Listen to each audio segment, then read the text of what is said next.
Also obviously feeling very good about themselves, clearly in first place in the West Division, ahead 1.5 over Bourne and ahead 2.5 over the Falmouth Commodores, who are in third place. This Chatham team much different looking than what we last saw back on June 19th. That makes some sense. A lot of attempts have since been cut, and a lot of guys who made deep runs into the NCAA tournament rejoining the Chatham Anglers. Guys like Johnny Aiello, who hit 20 home runs in his sophomore season at Wake Forest. He's in the cleanup spot tonight for John Schiffner. Shea Langoliers, who we did see back on June 19th, but that was only his second game of the summer. He's really fit in nicely in John Schiffner's starting nine. He's gotten quite accustomed to playing on the Cape this summer. He's tied with Griffin Conine right now, in fact, for the second most home runs in the league, with 5 coming in.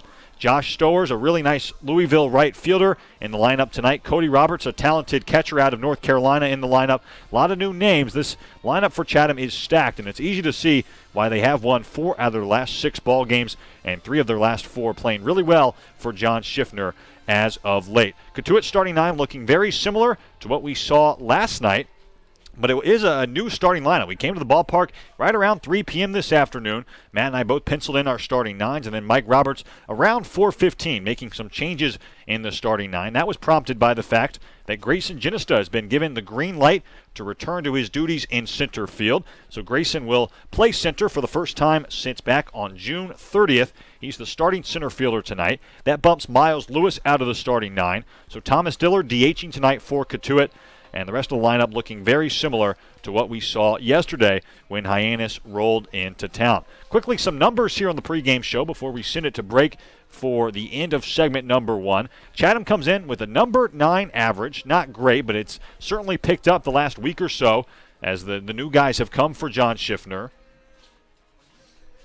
Chatham steals the least bases in the league. They have just 14 steals compared to Cotuit's 34 so far through 24 games this summer. The Anglers strike out a lot. They have the second most strikeouts in the league. They also hit the long ball, though. They're in the top half of the league with 15 home runs coming in. The offense, pretty good, as you can tell from those numbers. Not great, but mediocre for John Schiffner. The pitching also pretty mediocre for John Schiffner. The number 6 ERA in the league. They have allowed the second most home runs, make it the first most home runs, have the Anglers at 23 allowed, and their defense right average at number 5 coming in, committing 27 errors. For Cotuit, the average number 5 overall. The slugging percentage number 2 for the Kettleers, and the home runs also number 2. The home runs hit, I should clarify, for Cotuit so far. The ERA number 5. The batting average against remains pretty high, the second highest in the league at 279. And the defense for Mike Roberts, a top 3 defense coming in. The Kettleers have committed 25 errors in 24 games up to this point. So these teams profile on paper statistically as very even. The records obviously tell a different story, with Cotuit coming in 5 games over 500 and Chatham coming in 2 games under 500. I'll give you a brief preview of our starting pitching before Matt gets more in depth a couple segments from now. Jacob Stevens, the righty out of BC, will make his 4th start of the summer. The ERA 3.85 for Mr. Stevens, and Seth Shuman for Cotuit will make start number 4 as well. He has a 3.64 ERA in his previous 4 appearances, and he did pitch against these Chatham Anglers in the only other matchup between these two teams all the way back on June 19th. So a couple guys with very similar earned run averages, a couple guys making their 4th start of the summer, Stevens versus Shuman, and we'll have first pitch, of course, about 11 or 12 minutes from now. Guys playing catch out in the outfield. Chatham was very late arriving, but it looks like they've gone through all of their stretching and all of their warming up. We did have some rain this morning, so I don't think we'll be taking infield on the diamond. We didn't take batting practice here at Lowell Park, but as I'm reminded every time it rains by my summer mother, my host mom, Pat Harvey, Cape Cod is a big sandbar, so when it does rain, the rain just seeps right into the ground. The sand easily soaks up any kind of precipitation, and that's why we are good to go for first pitch despite quite some heavy rain showers this morning across Cape Cod, especially in Barnstable. We'll pause here on the pregame show. On the other side, I'll take a quick spin around the out-of-town scoreboard and a quick spin around the standings once again. Then we'll break again. Matt will come back with our starting pitching matchup, and we'll break one more time before we have starting lineups and first pitch. It's game number 25 of the summer. First place Cotuit trying to keep up the 7-game lossless streak after tying with Hyannis last night. Welcoming in Chatham for the first time all summer, as we'll pause and be right back on the Cotuit Kettleers pregame show on the Cotuit Kettleers Video Network.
Back at the Cape League's Field of Dreams, Lowell Park, game number 25 upcoming between Cotuit and Chatham.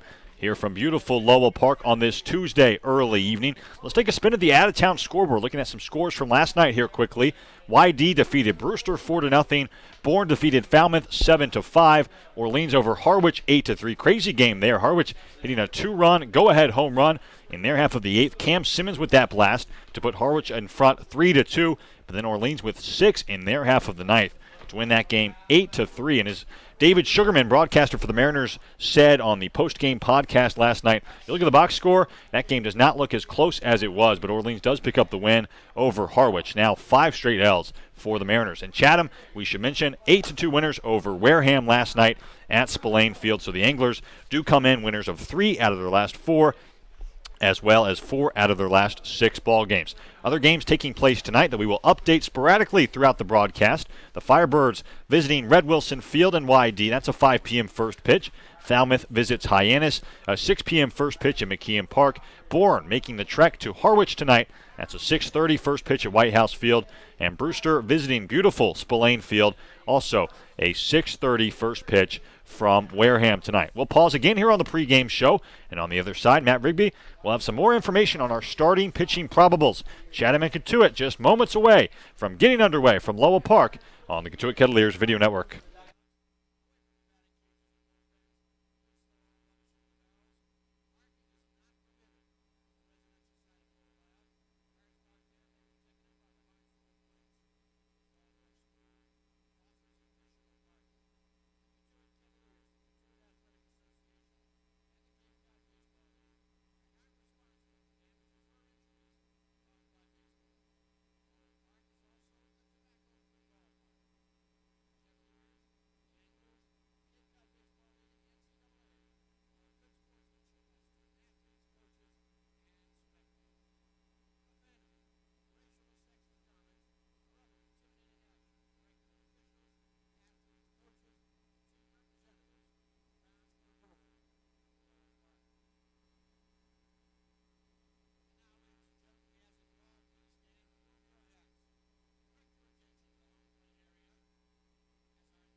Matt Rigby back at Lowell Park in Cotuit, Massachusetts for our third and final segment of this Cotuit Kettleers pregame show on the Cotuit Kettleers Video Network. This segment will lead right on up to first pitch, which my broadcast partner Will Greer we'll have for you. It's time for a preview of tonight's starting pitching matchup. Making the start for the Chatham Anglers, a righty out of Darien, Connecticut, who plays his college ball at Boston College just up the road from Cape Cod, Mr. Jacob Stevens. For Jacob, it will be start number 4 of the summer. He's winless through his first 3, an 0-2 record, a 3.85 ERA, 11 2/3 innings logged, 7 strikeouts to 7 walks, and he's been cuffed around a bit as he's given up 16 hits. He last pitched at Harwich on July the 2nd, went just 4 2/3, gave up 7 runs. Good news for him, only 2 of them were earned, 8 hits and 3 strikeouts in that start. He was the Friday night guy this year for Boston College. He was a 2016 All-ACC selection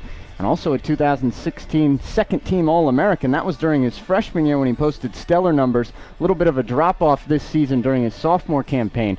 He was just drafted, though, in the 33rd round by the Yankees. He turned it down. He'll go back to school, and he's got a pretty decent amount of upside. Making the start for your Kettleers, start number 4 of the summer for Seth Shuman, the righty out of Valdosta, Georgia, Georgia Southern product. Shuman so far this summer through his first 3 starts and through his first 4 appearances, as he did make 1 relief outing, 0-1, a 3.64 ERA, 12 1/3 innings pitched, 11 strikeouts. He's had good control, just 4 walks and 15 hits allowed. He did make a start against Chatham this year as well. It was his first of the summer, and it went pretty well back on June the 19th. He lasted 5 innings against these Anglers, gave up 2 runs. They were both earned, 5 hits, 4 strikeouts, and no walks. We last saw Seth on the 4th of July here at Lowell Park. He lasted 5 innings in a 5-3 victory over the Falmouth Commodores. Did not give up an earned run in that game.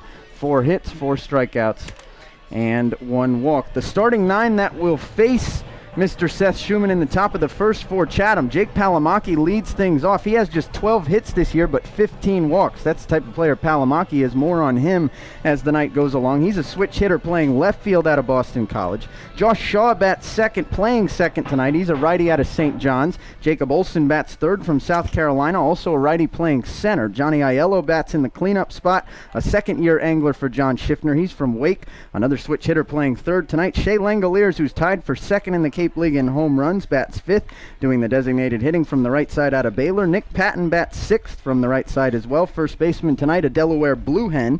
Josh Stowers bats seventh. He's from Louisville, right fielder, hitting from the right side tonight. Cody Roberts bats eighth, the UNC catcher from the right side. And then Jeremy Pena, the Maine Black Bear, bats ninth, batting from the right side and playing shortstop tonight. The starting 9 for your Kettleers, as Will mentioned during the pregame show, it was adjusted at the last minute after Mike Roberts learned from team physicians for the Kettleers that Grayson Genista has the okay to play in center.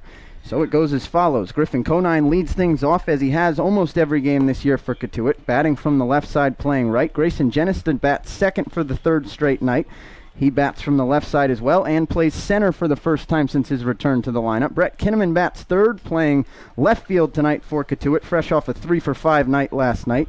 He's from the left side from NC State. Michael Tolia back in the cleanup hole after his heroics in the bottom of the 9th last night. He plays first. He's a switch hitter. Thomas Dillard, another switch hitter behind Tolia. He was a late addition to the lineup. He's the designated hitter tonight, batting 5th. Luke Alexander bats 6th, riding a 10-game hitting streak, playing second tonight from the right side. Chandler Avant bats 7th after a good night last night. He's playing short tonight from the right side. Gian Martellini back in the lineup doing the catching and batting 8th. And John Cresto back in the lineup again as well, batting 9th from the right side. Digging in is Jake Palomaki to the left-handed box. And now here with first pitch, my broadcast partner, Will Greer. All right, Matt, thank you very much. It's an absolutely muggy day here at Lowell Park, but a beautiful day nonetheless, as Seth Shuman stepping on to the rubber. A righty-lefty matchup to get us going as the switch-hitting Jake Palomaki has stepped into the left side. He crouches in the left-handed hitter's batter's box with his back foot on the back chalk as a first-pitch fastball misses high, and the count 1-0 into Palomaki. Matt mentioned it a moment ago, but Palomaki, one of the best walkers in the entire nation. He's the best walker in BC baseball history through just 3 seasons. 1-0, fastball outer half for strike 1. Shuman making his 4th start of the summer. Jake Palomaki making his 20th start. Just a 200 average for Jake coming in, but an on-base percentage around .370 for Palomaki. 1-1, curveball over at the knees, and the count 1-2. 81 miles an hour that time. Our umpiring crew tonight, Jay Dion at home, Jave Viveros at first base, and Jim Fonseca at third. Don't see any long sleeves for any of the Cotuit defenders out there. 1-2, curveball swung through. No, Palomaki got just enough to foul that one off of Gian Martellini. Chatham in their road blue tops with gray bottoms, blue batting helmets as well. Cotuit in their white pinstriped home uniforms with the dark caps. Some players have the maroon socks hiked up. Seth Shuman, one of those guys. Avant, Alexander, and Tolia all across the infield, guys as well with hiked up socks. 1-2 fastball misses outside, the count 2-2. Just mentioned some of the defense for Cotuit. I'll give you the whole defensive lineup now. Kinnaman, Ginesta, and Conine left to right across the outfield. Cresto and Avant on the left side of the infield. Alexander and Tolia on the right side. 2-2 breaking ball. Popped up left side. Cresto ranging over. And John lunges.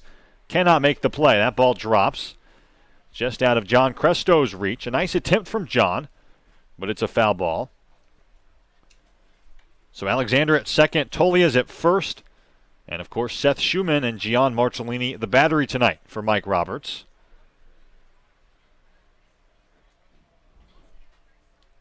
This one of the muggiest days we've had so far this summer. Humidity around 80% as we get underway. Temperature at 81 degrees, but it feels like 90 degrees. 2-2 from Shuman. Fastball cued out of play. So the count remains 2-2. That fastball at 91 miles an hour from Shuman. Jake Palomaki obviously has a great eye at the plate. You have to have a great eye to be able to walk as much as he does, but you also have to be able to foul off good pitches, and that's what he's done so far in this at-bat. Some outer half fastballs from Shuman that Palomaki's just spoiled. Here's the 2-2. It's chopped to the right side. Tolia up with it and runs to the bag himself for out number one. Breaking stuff that time from Shuman. Looked like Palomaki was out in front. And a nice play from Michael Tolia, retiring the pesky Palomaki for the first out of the ball game. Palomaki doesn't go down without a fight, but he's retired, and now Josh Shaw, the former Kettleer, now Chatham Angler, stepping into the right side. Has the blue socks hiked up, wears number 5 on his back, bordered by the Chatham red. As Shuman out of the windup, delivers a first pitch bender that never quite bent and misses upstairs for ball one. Shaw comes in with the number 13 average in the Cape League at .329 so far. Has good speed. Also has some pop. The St. John's second baseman awaits a 1-0. Curveball that's lined into right field. Conine breaks in, though, and Conine gloves above his head for out number 2. Hanging breaking ball that time. Shaw was fooled, though. Hit sharply, but gloved well by Conine, and there are 2 gone now in the first for Jacob Olson, the 3-hitter. Matt Rigby and Will Greer alongside you. Will Greer and Matt Rigby, I guess I should say my first name, or say my name first in that sequence. Top 1, no score, 2 outs. As Olson, the center fielder out of South Carolina, steps in. Dangles the bat pretty violently above his right shoulder and swings at a first pitch fastball, pops it up into straightaway center as Ginesta breaks in, now ranges back, and gloves for out number 3. A nice inning for Seth Shuman. 3 up, 3 down go the Anglers, and we'll head to the bottom half of the first from Lowell Park. Chatham and Cotuit tied at 0 on the Cotuit Kettleers Video Network.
Welcome back to Lowell Park. Will Greer and Matt Rigby alongside you as Cotuit and Chatham doing battle for the second of 4 times in this 2017 summer. And so far, so good for the Kettleers. Seth Shuman needed just 11 pitches to retire the top of the Chatham order in their half of the first. And now Cotuit obviously has their top of the lineup due up. Conine, Ginista, and Kinnaman set to come to the plate. 3 lefties against the righty Jacob Stevens. Matt mentioned Stevens' numbers on the pregame show, but if you weren't joining us then, just to reiterate here, Stevens, a guy who just finished up his sophomore season at BC, has a 3.85 ERA so far in 3 starts for John Schiffner, an 0-2 record, 16 hits allowed in 11 2/3 innings, 7 strikeouts, as well as 7 walks. Last time out for Stevens at Harwich, he gave up 7 runs, just 2 of which were earned, in 4 2/3 against a Mariners team that has really struggled offensively. So we'll see what Stevens, the 6'3 righty out of Marion, Connecticut, has today in start number 4.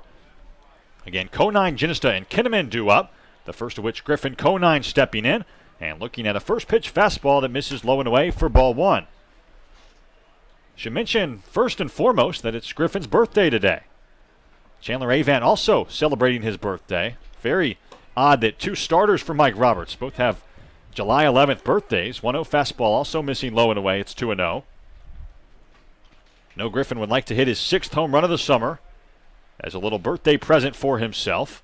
2-0 misses way inside. Conine has to lunge out of the way of that fastball, and it's 3-0. Jacob Stevens has other ideas for presents, I guess. Happy birthday. Here's one in the back. It's a 3-0 count. Conine, a .341 hitter in 22 ball games coming in, awaiting the 3-0. He doesn't swing, as only one Kettleer has swung at a 3-0 fastball so far this season, and it's now 3-1. That was the 44th 3-0 count, and Tolia, the only one to swing so far. 3-1 fastball, misses outside, ball 4. 5 pitches, 4 balls from Stevens. As Griffin Conine jogs down to first base, the leadoff man on. What's new for Cotuit? And Grayson Ginista coming up.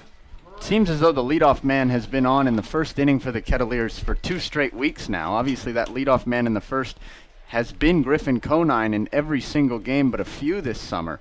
And interestingly enough, Will, over the last 4 games, Griffin's drawn a walk in his first plate appearance 3 out of the 4 times that he's led off an inning, or led off a first inning, rather. Ginista looks at a first pitch fastball for strike 1. And the reason I say that's interesting is we haven't really seen Griffin profile as an extremely patient hitter yet this summer. After he's drawn those walks, he really hasn't gotten deep into counts the rest of his at-bats in those particular games. Maybe the scouting report is just fresh in the mind of the starter each night. Don't give this guy anything good to hit. 0-1 fastball outer half. 90 miles an hour from Stevens. It's now 0-2. Well, you completed my point for me really well there. I think that's what's going on, that opposing starters are just being really, really careful the first time that they face Griffin Conine. Ginista has reached base after Conine has reached base in each of the last 3 ball games. 0-2 fastball misses outside. It's 1-2. That's ever since Grayson came back from being away for 3 or 4 games with an injury. These two have gotten on to lead off the Cotuit half of the first so often so far this season. Ginista trying to get on here. 1-2 pitch coming. Here it is. It's served to the left side under the glove of a diving Aiello into left field. So make it 4 out of the last 4 ball games that both Conine and Ginista have both reached to lead off the Cotuit half of the first. And there are 2 on with nobody out for Brett Kinnaman. It's uncanny, Matt, but these 2 at the top of the lineup are so good at setting the table. 3 runs in the first inning last night, 1 run in the first inning the night before, 2 runs in the first inning the night before that. It's been a big reason why the Kettleers haven't lost in a week. Aiello almost came up with that line drive, but had it go under his glove. It was hit really sharply as Kinnaman steps in, swings at a first pitch fastball and skies it to left. Palamaki over, but runs out of room. That ball foul. Strike 1 on Brett. You and I have talked off air a couple of times over the course of the season so far about how it might be in Mike Roberts' best interest to stagger his lefties in his lineup as the season goes along, but with these 3 hitting like they are at the top right now, he really can't take them apart. 0-1 from the righty Stevens. Jam shot foul up the left field line. It's 0-2. Yeah, if it ain't broke, don't fix it right now for Mike Roberts. These three certainly imposing on a starting pitcher, especially when that starter is a righty like Stevens is. Not easy to face three really good batters with really great eyes who all hit from the left side to begin the ball game. Kinnaman comes in with the number 13 on-base percentage in the Cape League. 0-2 from Stevens, fouled out of play, an outside fastball that Kinnaman was trying to go the other way with. It's 0-2.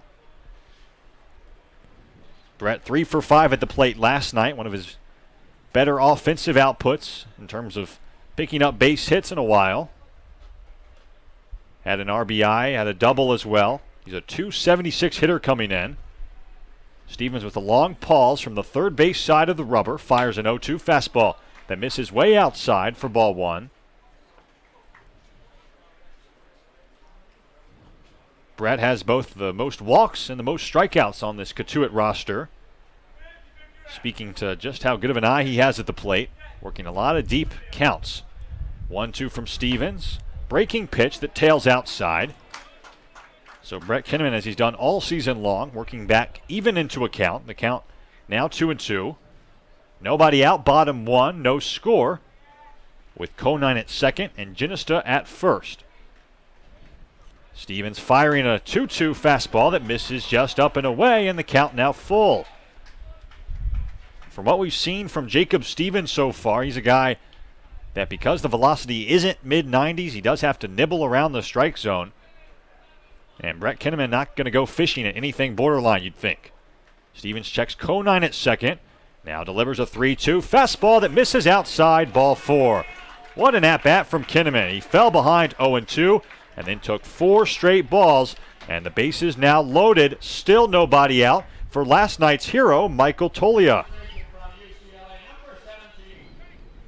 If you'll recall, the reason Michael Toglia was afforded the opportunity to be last night's hero for the Kettleers is because Brett Kinnaman took such a good turn at bat in the trip prior to Tolia's 2-run home run. Kinnaman fell behind 1-2 in that at-bat last night, got an outside corner fastball that he just stuck the bat out at and served it into left field. This time he battles back down 2 strikes again and draws a walk.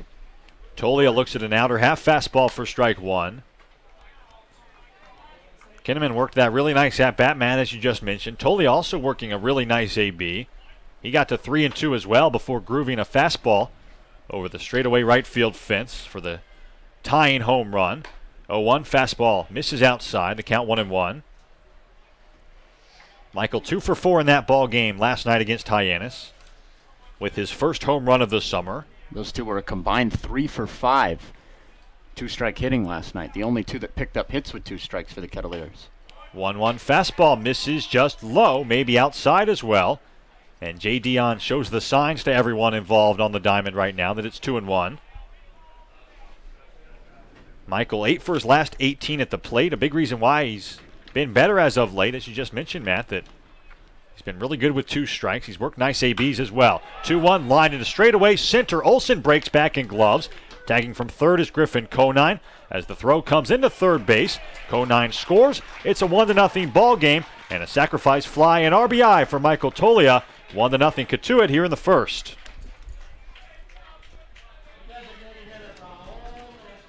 Looked like Toglia knew exactly what he needed to do that time. And he lined that one to straightaway center, plenty deep enough to score the speedy Conine from third, who really just had to jog in and score the first run of the ball game. Heads up play from Olsen to get that ball back in, though, because Ginesta stays at second and Kinnaman at first. Now Thomas Dillard, the batter from the left side, as Stevens spins off the rubber and bluffs a throw back to second base. Cotuit taking advantage of what the opposing starting pitcher is giving them. Just 1 hit in the inning, 2 walks and a run. First pitch into Dillard misses outside. It's 1-0. Looks like Stevens continues to pick at that outside corner into left-handed hitters. And he just hasn't been able to hit it consistently, at least so far. Missing just outside. Ginesta dances off of second. The 1-0. Fastball misses way outside, that time to the backstop past the catcher Roberts. So Ginesta jogs to third. Kinnaman to second. It's a 2-0 count as Stevens licks his hand. And now gets the ball back from Cody Roberts. He is laboring out there right now, Matt. This is the last thing that any starting pitcher wants. But especially on a day like today when the humidity is just going to take it out of you if you don't have quick innings out on the mound. We saw an 11-pitch inning from Seth Shuman. This one already at 22 for Jacob Stevens with just one away. 2-0, fastball swung through, 92 miles an hour that time. And Dillard was a little late. It's 2-1. Thomas, a 162 hitter in 13 ball games coming in. Just 6 for 37 at the plate. The switch hitter from the left side awaits a 2-1 fastball. Again, gets the outer half. Stevens locating better now, and the count even at 2-2. The red-hot Luke Alexander waiting on deck for Cotuit. Kettleers would love to get more than just the one run here in the first, I'm sure. Stevens pauses, now fires a 2-2 fastball that misses outside at 93 miles an hour. Really nice take from Dillard, and another full count here in the first. Looks like Stevens already drenched in sweat to the whole humidity point. 3-2 to Dillard, fastball up the middle, fouled back over our heads toward the parking lot here at Lowell Park, and the count remains full. To that point, Will, and going back to the wild pitch a couple pitches ago, you wonder how good a grip Stevens has on the baseball here tonight. You see it not all the time, but in the humid weather cities of the United States, Atlanta, Dallas, pitchers lose that grip all the time. 3-2 fastball high, but swung through by Dillard for strike 3. 17th strikeout of the summer for Thomas. And there are 2 gone now in the first. Still 2 ducks on the pond, though. And Luke Alexander comes up. Stevens absolutely needed that strikeout. And he's 1 out away from minimizing the damage here in the Cotuit half of the first. Alexander steps into the right side. Open stance for Luke. He dangles the bat above his right shoulder as Stevens out of the stretch fires a first pitch fastball that misses outside. A slider rather that time at 79. And the count 1-0 on Luke. First base is open here, obviously, for Stevens if he wants it. But one of the things that's happened the last couple weeks for the Kettleers is that they've gotten a lot of production in the bottom half of the order. 1-0 grounded to the left side. Aiello up with it on a hop. Takes his time and now throws to first for out number 3. So Alexander unable to continue that trend, at least here in the first. The Kettleers get 3 on. They score one of those 3, but they leave 2 in scoring position. And after 1 from Lowell Park, it's Cotuit 1 and Chatham nothing on the Cotuit Kettleers Video Network.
To the second we move from beautiful, pristine Lowell Park in Cotuit, Massachusetts. Kettleers on the scoreboard early in this one off of the Chatham starter Jacob Stevens. It's 1-0 Cotuit as we do head to the top of the second today. Will Greer and Matt Rigby alongside you.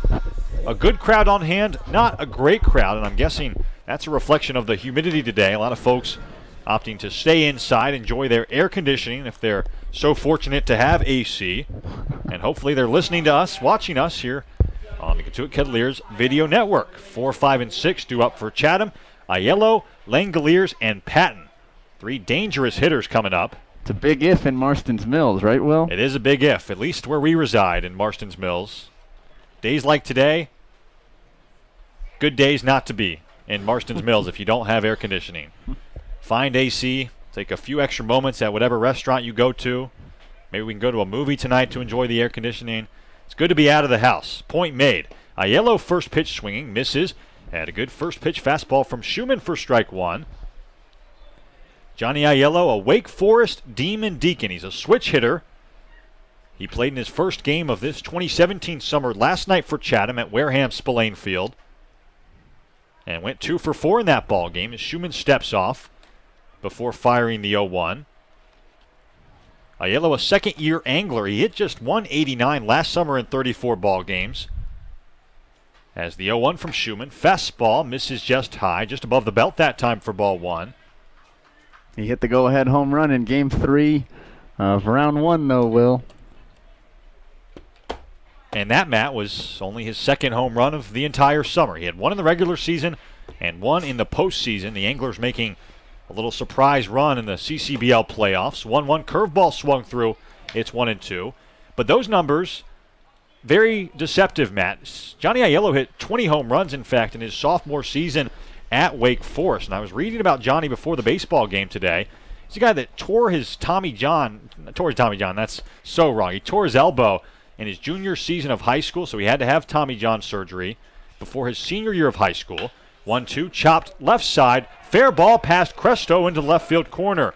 Aiello racing towards second, and he'll be into second base without a slide as Brett Kinnaman fires back in. A leadoff double for Aiello here in the second, and Shea Langoliers now the batter. So anyway, Aiello committed to Wake Forest and then tore the elbow, so he had really poor senior season numbers in high school.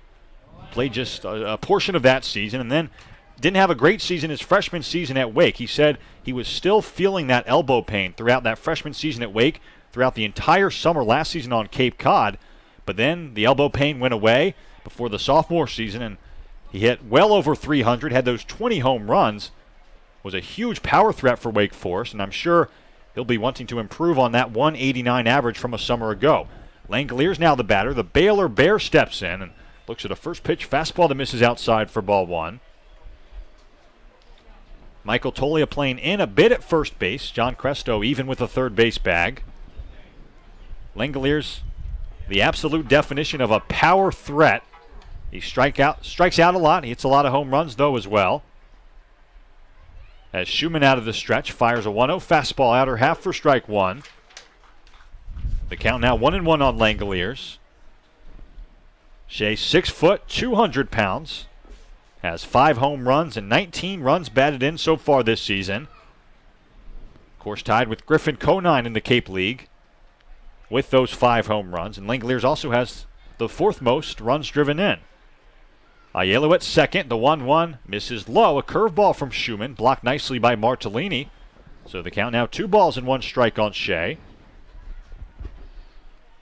Nick Patton, the Delaware Blue Hen, who has driven in the 6th most runs in the league, awaits on deck.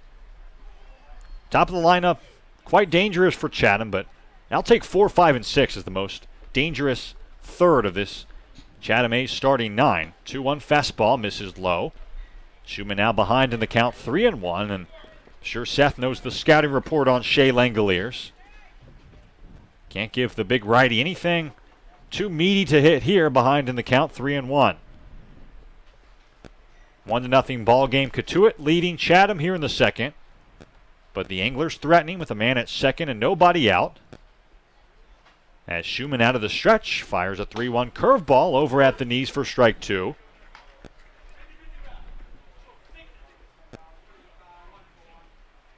Sun has gone behind the clouds, at least for now. Partly cloudy skies, but more overcast than more sunny at this point. Again, really muggy day if you're just joining us here at Cotuit. Shuman out of the stretch again. Checking Aiello a couple times. Now firing a 3-2 curveball that the batter Langoliers fouls out of play behind the Chatham dugout at the first base line. This at-bat number 66 of the summer for Shea Langoliers. He has 19 strikeouts in those 65 ABs. Those 19 strikeouts out of the 40 or so outs he's made. certainly strikeout prone. As Shuman fires a 3-2. Curveball that misses low and outside, ball 4. Really nice AB that time from the Baylor Bear Langoliers, and the first two have reached here in the second for Nick Patton. Shuman was rolling right along through 1, just 11 pitches to retire the Chatham 1, 2, and 3 hitters in order, but now some trouble here in the second as Tolia comes into the infield grass. Cresto also just behind the infield cutout with Avant and Alexander playing to turn 2 up the middle. Patton the batter from the right side. The first baseman swings at the first pitch fastball and fouls it off of Gian Marcellini, out of play for strike 1. Patton just finished up his sophomore season at Delaware. Was an all-CAA first-team member. He was a temp for John Schiffner, but he's been granted the permanent contract now here for the rest of the summer. Hitting .256 in 21 ball games. 0-1 from Shuman. Breaking ball at the knees. Patton doesn't seem to agree with the call, but a nice pitch from Seth, and it's 0-2. Patton, like Shea Langoliers, certainly strikeout prone from the right side. Out of the 58 times he's been retired this summer, 25 of those have been via the strikeout. Long blonde hair flowing out of the blue helmet of Nick Patton as he awaits an 0-2 from Shuman. Here it is. It's a curveball that never quite broke. It misses inside, and the count 1-2.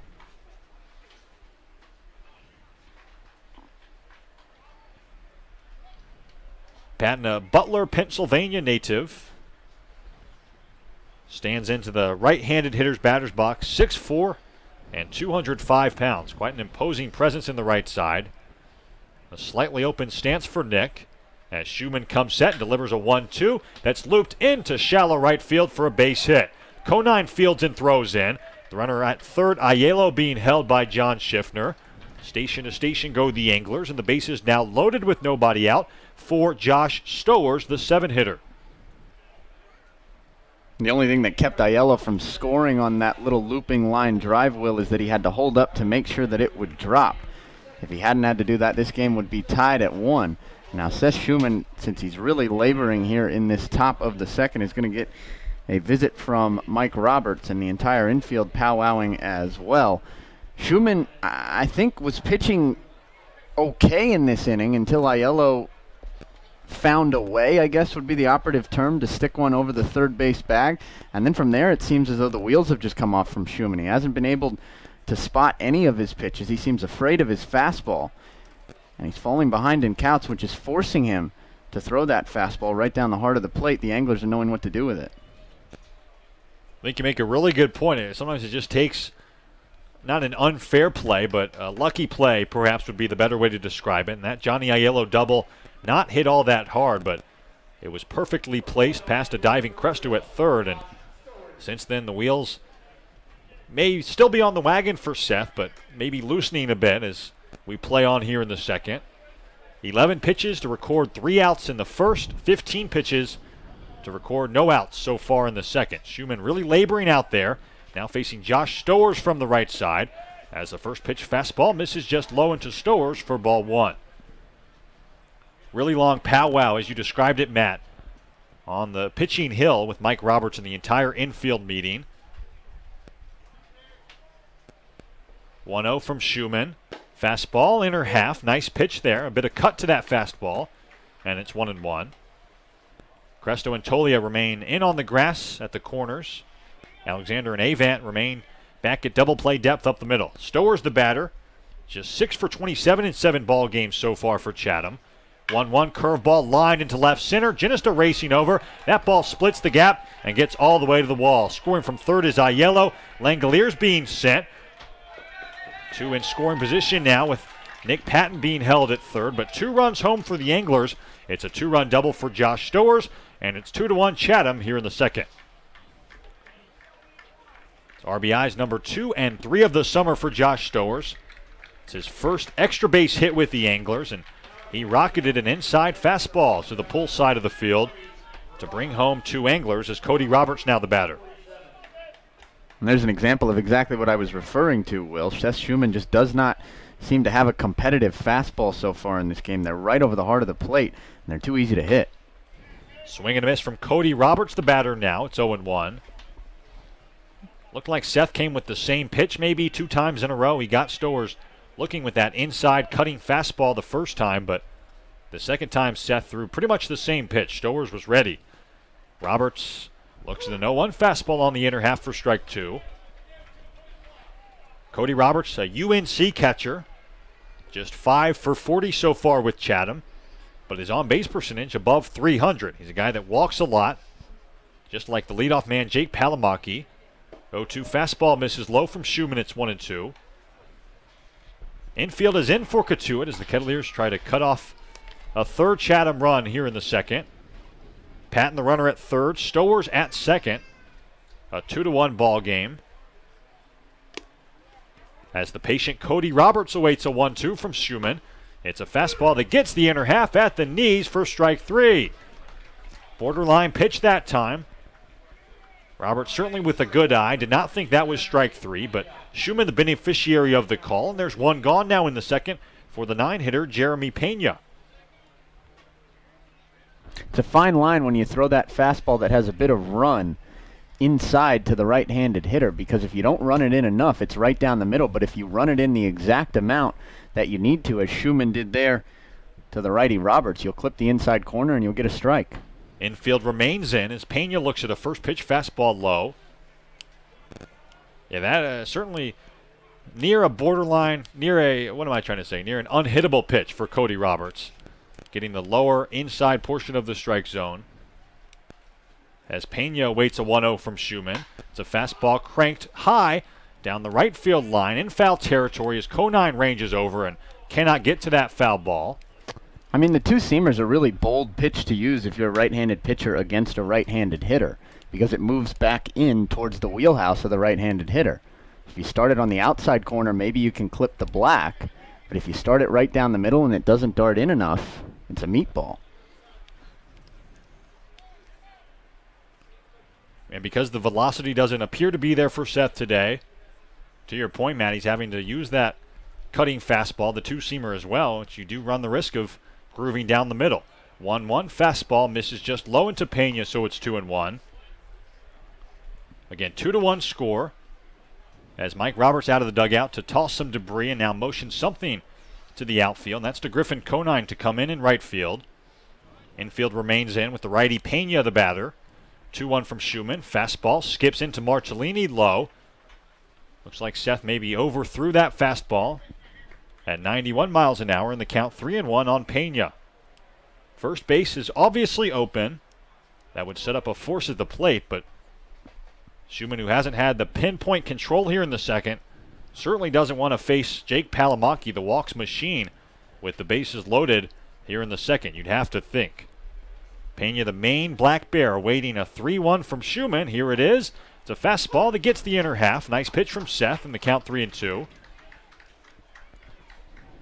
There's that two-seamer right where he wants it. I would be interested to see here if now Shuman mixes in a breaking ball. It's been a steady diet of fastballs thus far. He has first base open, like you mentioned. Sure. 3-2 from Seth is another fastball. Chopped high but foul up the third base line. Home plate umpire Jay Dion signals for some more balls from one of the Cotuit bat boys. As Seth behind the mound, tossing the ball into his mitt. Now stepping back onto the pitching rubber. Pena, a .254 hitter in 19 ball games so far.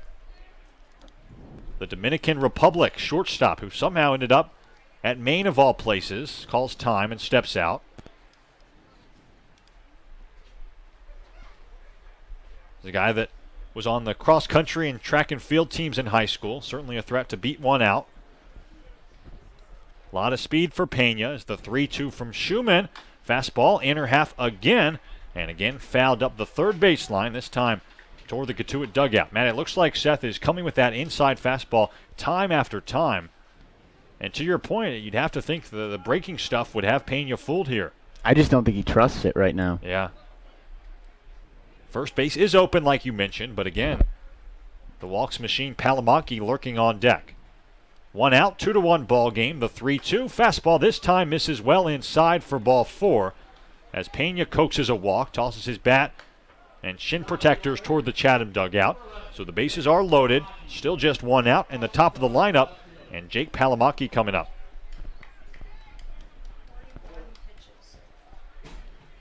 .41 pitches now in the ball game for Seth Shuman, I'm told, so that would mean there have been 30 already hurled in this top half of the second. Infield remains in for Mike Roberts with 1 out here in the second, and Palomaki the batter. The BC left fielder steps into the left side, swings at a first pitch fastball and loops it to shallow right. We'll see if this is deep enough to score the run. Conine gloves. The runner at third is coming home. Throw comes in, not in time as Nick Patton slides in safely. A sacrifice fly for Jake Palomaki. Josh Stowers moves up to third.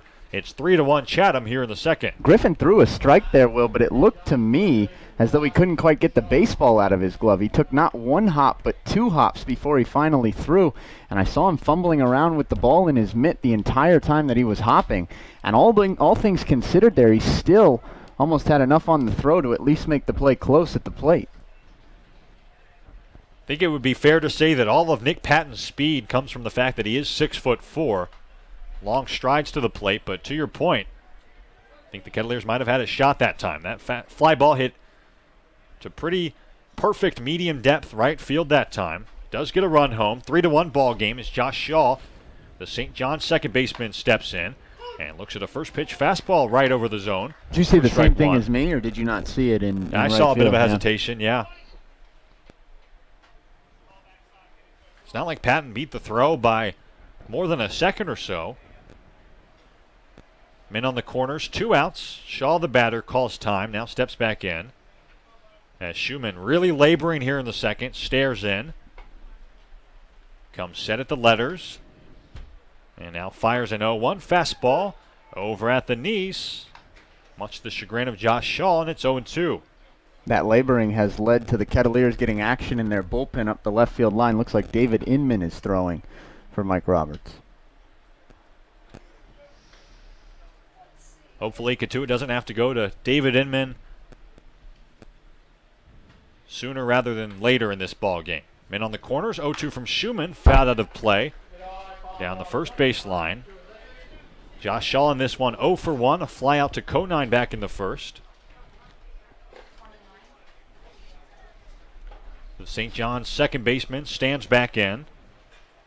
6 foot, 195 pounds is the New Jersey native Shaw. Pena at first. Stowers at third here in the second. 0-2. Fastball cranked past a diving Avant into left field. Stowers scores from third.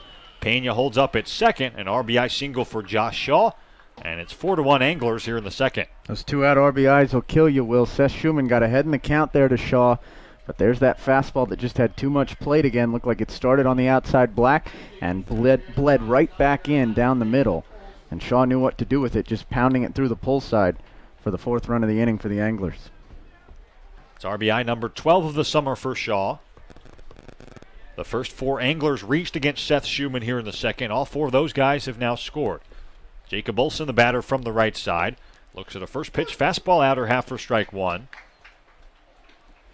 Olson, the 9th batter to bat in the inning, 0 for 1 with a fly out to Ginesta and relatively deep center field back in the first.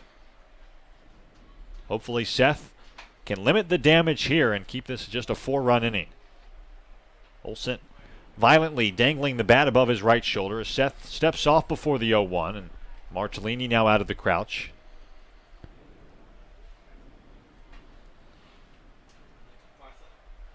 Four runs on 4 hits in the inning for Chatham. A 4-1 score now. 2 on for the Anglers, 2 outs. As Shuman checking on a dancing Pena at second, now firing an 0-1. Cranked fair ball past a diving Cresto into left field. Scoring from second base is Pena. Being held at third is Shaw as the throw comes into second. And diving in with an RBI double is Jacob Olson. It's another base hit in this inning. And it's now 5-1 Chatham in the second. Olson has been a doubles machine all year, Will. He entered play tonight with the most doubles in the Cape League with 9. He's now the first player in the entire league this summer to reach double digits in doubles. And that one, unlike perhaps the Aiello one that started this inning 8 batters ago, was not a cheapie. He got another inside corner fastball, just turned the bat around on it, pulled it down the left field line, and drives in another run as Seth Shuman is near 40 pitches deep in just this inning alone, and it could be the end of the line for the Georgia Southern righty. Mike Roberts motions toward the Cotuit dugout up the third baseline, and it is indeed the end of the line for Seth Shuman. He's responsible for 2 guys still on base.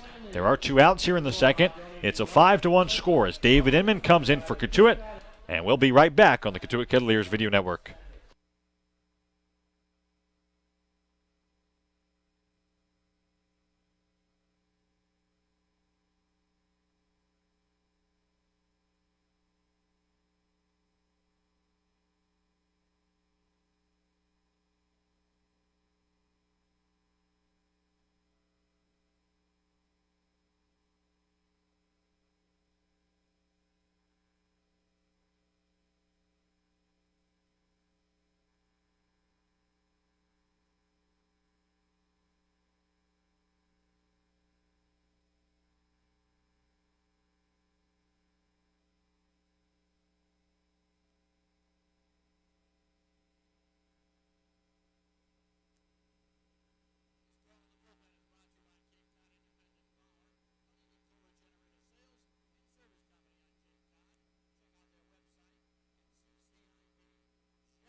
Back at Lowell Park as we play on here in the top half of the second. Will Greer and Matt Rigby alongside you. Seth Shuman's day is done. The righty out of Georgia Southern giving up 5 runs on 5 hits here in the second. And the new pitcher is David Inman, the side-arming righty out of Coastal Carolina University. On for the 5th time this summer and on for the first time in July. Inman last pitched when Wareham came to town back on June 30th. And he's trying to keep this Chatham Anglers threat here in the second right where it is. First pitch fastball tails inside into Johnny Aiello for ball 1. There are 2 ducks on the pond, 2 ducks in scoring position with Shaw at third and Jacob Olson at second for John Schiffner. Aiello, the tall, big third baseman out of Wake Forest, 1 for 1. He led off this inning with a double that came around 20-25 minutes ago. 1-0 fastball misses just high. And the count now 2-0 on Aiello. Well, we're going to get to see if the Kettleers have a 4th comeback in 2 nights in them, Will. Came back 3 different times last night, but there was never a deficit that was as large as this 4-run deficit that they'll face now. Plenty of ball game left for Cotuit. 2-0 from Inman comes in, and it's fouled out of play. A fastball. Laced foul up the right field line for strike 1. Aiello pacing around outside of the batter's box. He had a good pitch to hit that time, but was late on the fastball from Inman. Johnny 3 for 5 this summer for John Schiffner and Chatham. Profiled it earlier in this inning. He's a guy that wasn't himself through his first season of college and his first summer on Cape Cod because he tore his elbow back in high school. 2-1, big rip and a miss. Good sinking fastball from David Inman for strike 2. He's a guy that hit just 189 in 34 ball games for Chatham last summer, but I'm sure Chatham and Mr. Aiello are expecting much bigger things in summer number 2. Hit well over 300 with 20 home runs for Wake Forest this season. Aiello dangles the bat. 2 outs, the 2-2. Slider misses just high. Thought the third strike call was going to come. It didn't, and the count now full on Aiello. It's been that kind of inning for Cotuit. Jay Dion unwilling to ring up Johnny Aiello, who steps out of the batter's box, spits onto one of his batting gloves, and now steps back in, adjusts the helmet, and we're just about ready to go again. 5-1 ball game, 2 outs in the second. As Inman comes set and fires a 3-2, high chopper right back to Inman, who fields his position and underhandedly flips to Tolia at first for out number 3. But the Anglers get 5 runs on 5 hits. They leave 2 in scoring position, and we're through 1.5 now from Lowell Park. It's 5-1 Chatham on the Cotuit Cavaliers Video Network.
Back at Lowell Park on this Tuesday evening, July 11th. Will Greer and Matt Rigby alongside you. It's a 5-1 score. Chatham leading 5-1 as we move to the bottom half of the second.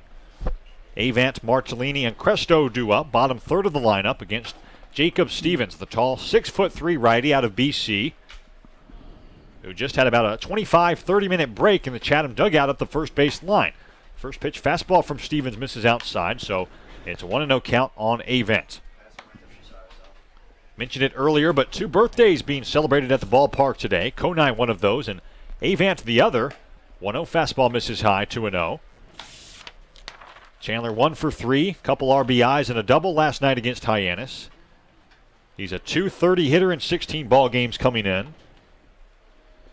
2-0 from Stevens, fastball misses up and away. Now the count 3-0 on Chandler. If you'll believe it, though, Will, in a real Cape League oddity, Chandler's 2 full years older than Griffin.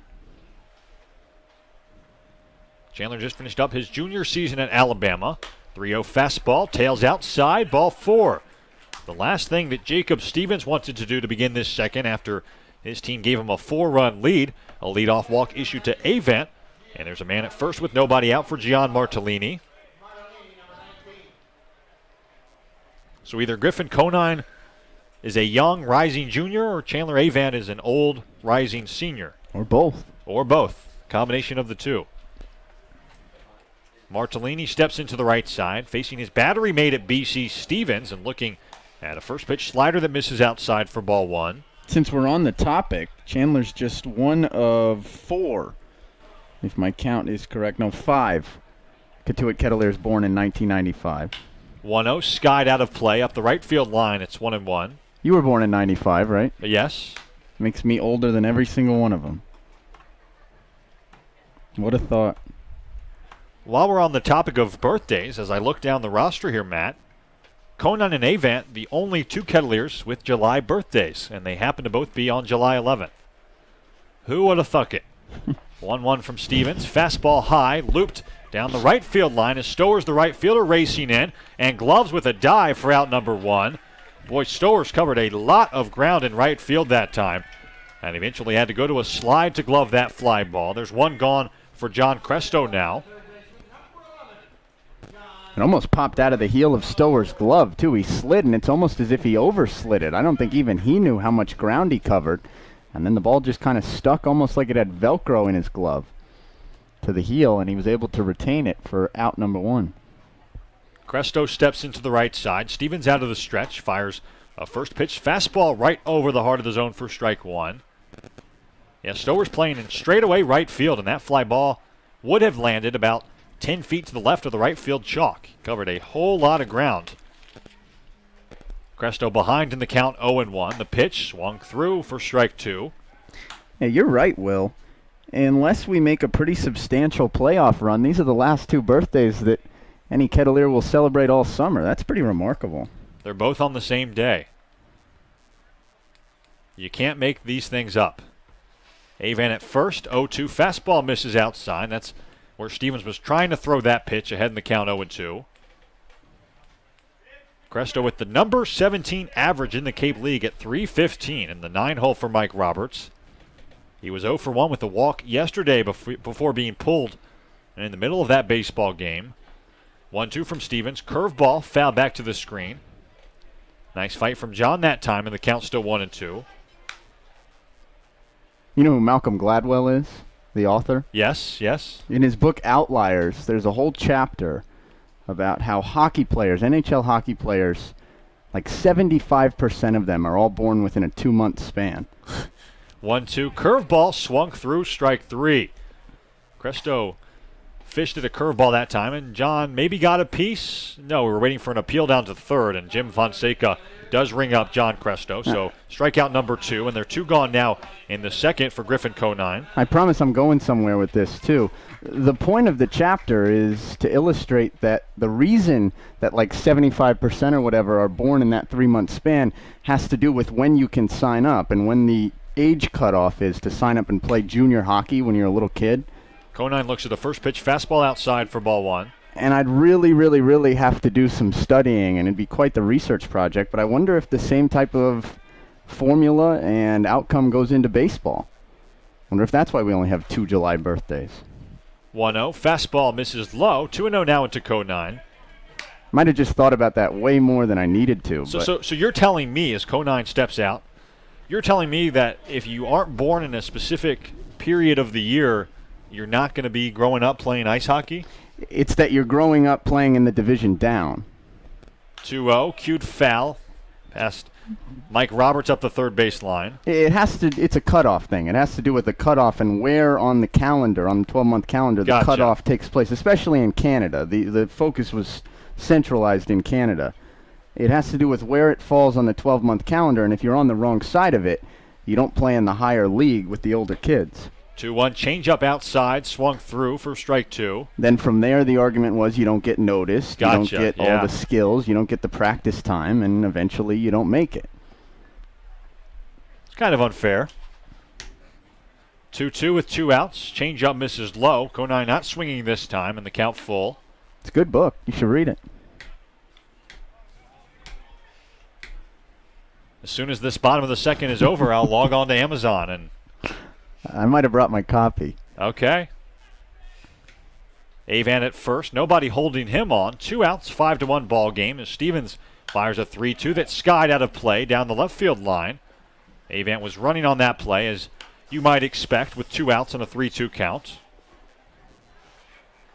Griffin with a 7-game hitting streak, looking to make that 8. He has reached base in his only other plate appearance of this ball game. He walked and scored the only run of the ball game for Cotuit in the first. Came home on the sacrifice fly from Tolia. Stevens with a long pause now fires a 3-2 fastball cranked to straightaway center. Olsen ranges back, looking up. That ball out of here into the shrubbery into straightaway center. Boy, Conine putting a charge into that one. It's his 6th long ball of the summer, and just like that, the 4-run lead cut in half. It's 5-3. Happy birthday, Griffin Conine. Giving that fastball a ride and bringing home Avant, the other birthday boy. 5-3 score in the second.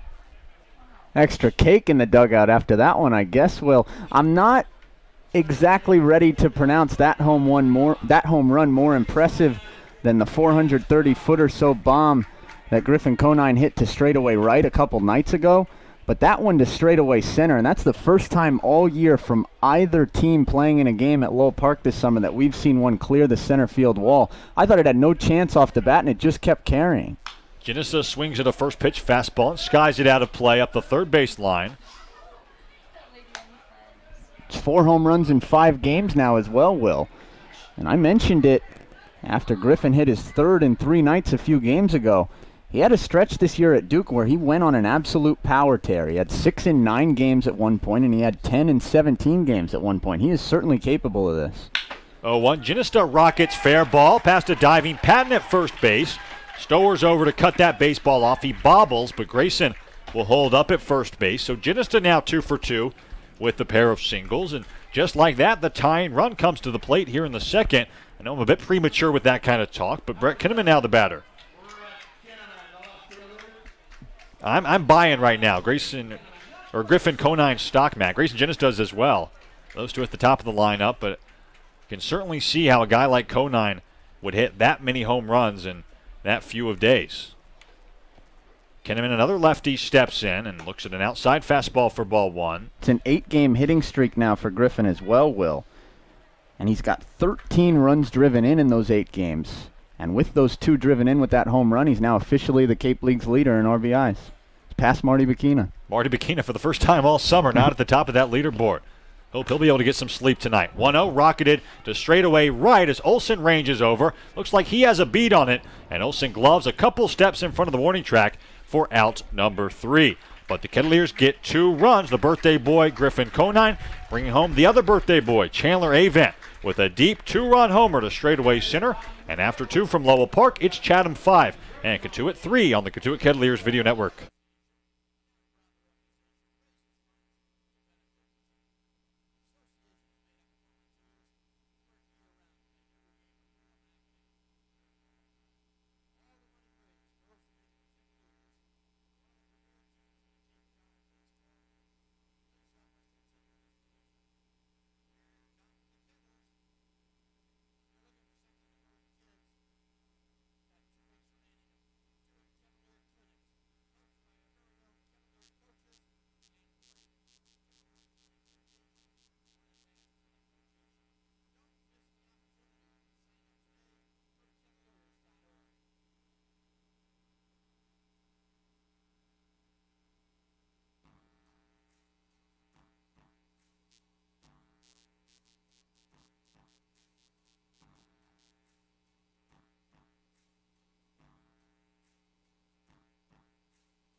To the third we move at Lowell Park on this Tuesday evening, a 5-3 ball game, a really fun one so far as David Inman back onto the hill, Matt. Yes, he is, Will. 8 runs so far through the first 2 innings. First pitch of the top of the third to Shea Langoliers. It's a fastball that misses low from the side armor in minute 84, and it's 1-0. Langoliers, Patton, and Stowers. 5, 6, and 7, the 3 due up for the Anglers. The kick in the 1-0 to Langoliers. He rockets one towards the right side underneath the glove of Alexander and into right field for a base hit. It's the 6th hit of the ball game already for Chatham. That was after they had none in their half of the first. Langoliers is on for the 2nd straight time after walking back in the 2nd. And now the batter's Nick Patton.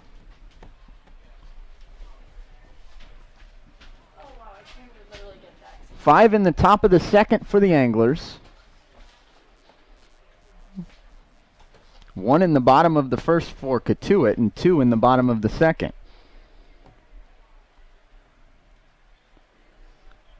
Patton so far is 1 for 1. The first pitch to Patton misses down and in for ball 1. Can close the book on Seth Shuman after David Inman was able to pick up the final out in the top of the 2nd. Shuman goes an inning and 2/3, gives up 5 hits, 5 runs. They were all earned, 2 walks. And only one strikeout. Throw over, and just back in time is Langoliers on a close play. The 2 in the bottom of the second for Cotuit came thanks to Griffin Conine's 4th home run in 5 games. He hit one over the 397 sign here to straightaway center at Lowell Park. Inman kicks in the 1-0, misses way up and away. Throw down behind the runner Langoliers, but he tramples back in. And it's 2-0 to Patton. That home run was the 24th home run that the Chatham Anglers have allowed so far this summer. And that is the most in the Cape League by 8 whole home runs. It's hard to fathom. The kick in the 2-0 to Patton. Watches it miss inside for ball 3.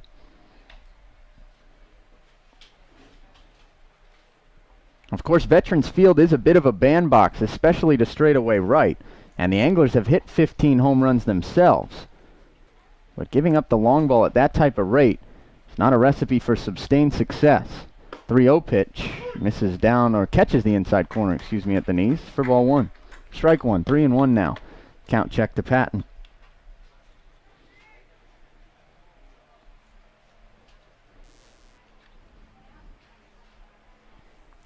Nick's single back in the second inning was to the opposite field, just as Langoliers was to begin this third.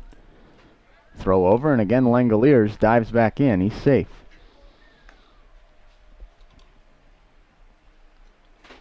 Chatham as a staff has been pretty decent overall, middle of the road. 4.34 ERA entering tonight. That's 6th best in the league. And they're dead center in whip, 1.44. 3-1 misses down and inside to Patton for ball 4. So David Inman now walks his first batter. The inability to pick up outs against this Angolier 1 through 9 continues for Kettleer Arms as Martellini goes out for a chat with Inman. And Josh Stowers will be the batter with 2 on and nobody out. 12 pitches thrown so far by Inman in relief. 7 have missed the strike zone.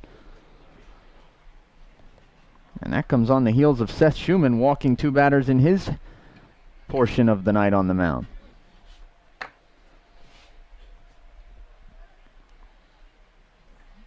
Inman from the stretch, the first pitch to Stowers. Breaking ball misses down and outside for ball 1. Stowers hit a 2-run double his first time up. One of 3 doubles that the Anglers hit in that 5-run second inning. That's the type of team Chatham profiles as up and down the lineup. An extra base hitting machine. Inman wheels before the 1-0 and he balks, says home plate umpire Jay Dion. The Chatham dugout had some oohs and ahs after David Inman bluffed that pickoff attempt to the second base bag. Jay Dion sheds the mask and awards second base to Patton and third base to Langoliers by way of a balk. It wouldn't be the complete balk experience if Mike Roberts didn't pop out of the dugout, Matt. I was just about to say something to that same effect. Mike Roberts and Jay Dion going word for word now. Jay Dion motioning with his left leg as if to show Mike Roberts rather than just tell him. Some people are visual learners, I suppose. And Mike Roberts continues his chat saying everybody does what David Inman just did. You're not going to win the battle though, Mike. As Jay Dion puts the mask back on, Martellini chats with Inman during that entire exchange between Roberts and Dion. And now the Kettleers will have to bring the infield in with 2 on, now in scoring position, and still nobody out. Josh Stowers in a 1-0 count. Infield in all the way around, outfield at normal depth. The kick in the 1-0, Stowers chops it foul up the third baseline, and it's 1-1. To finish that point about Chatham's extra base hit prowess, they come into tonight with the 2nd worst batting average in the league at just .248. But they have the 2nd best slugging percentage. The kick in the 1-1 to Stowers. He swings and misses. A good breaking ball there from Inman at 71 miles an hour. And it's 1-2.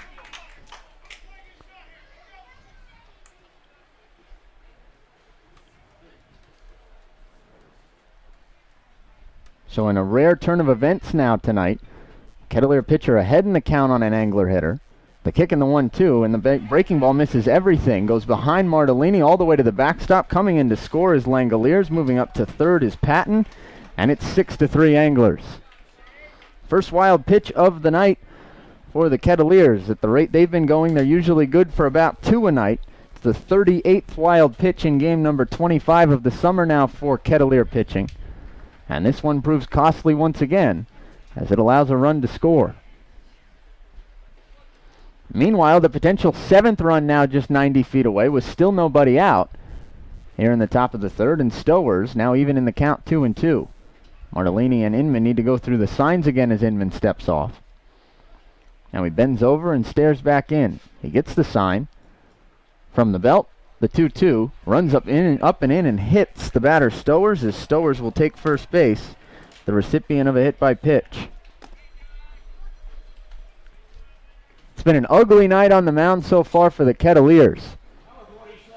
There have now been 3 walks, 1 wild pitch, 1 hit batsman, 6 hits and 6 runs allowed, with just 6 outs accrued. Haven't seen this type of outing from either one or a combination of 2, 3, or 4 Kettleer pitchers in quite a while. Hyannis obviously did score 9 runs last night, and Zane Collins wasn't sharp, but he also wasn't terrible. Prior to that start from Collins, Kettleers had strung together about 7 or 8 good starts in a row. Not the case so far tonight. Batter now Cody Roberts. He swings, chops one towards Alexander, still playing in. Alexander picks it up. He goes to third, but sliding back in at third base is Patton, and everybody will be safe. Patton came about 5 feet down the line, then he hesitated once Alexander fielded that ground ball. Patton, rather than get himself caught into a rundown, decided he had time to dive back towards the bag. Alexander tried to throw behind him. And the faithful here at Lowell Park thought that that throw and tag from John Cresto was in time to get Patton. However, third base umpire Jim Fonseca says that it was not. And so everybody is safe, with Cody Roberts cruising into first and Josh Stowers taking second. We don't have a great vantage point, Matt, but I thought that the runner at third, Patton, did get his left hand back to the bag. The tag applied a little bit high from Cresto. And a really heads-up base running play from Nick Patton to break down the line just about 5 feet or so, as you said, and then have the wherewithal to break back as Luke Alexander was going to come to the plate. So still nobody out now in the inning. Infield still in, and the pitch misses downstairs to Pena, squirts away from Martellini. And he circles to go pick it up and avoid another wild pitch that would have allowed another run to score. I'm with you, Will. I thought Patton got back in. David Inman was the first person, perhaps predictably so, who kind of displayed his displeasure to the umpiring crew. The 1-0 from Inman misses down and away to the batter Pena, and it's 2-0. And then everyone else in the infield and eventually in the third base stands here at Lowell Park followed suit. But Mike Roberts never came out of the dugout. Guess he's already got his argument quota in this inning. And everybody remains at a base for now. The 2-0. Pena swings, lifts it towards the right side into foul ground. Conine racing over, giving chase, but he won't have a play. It lands in play and then rolls up against the fence for a long strike number 1. Meanwhile, it's a fielder's choice that allows Cody Roberts to reach, so no base hit. And as I mentioned, he's now at first, Stowers at second, and Patton the batter at third.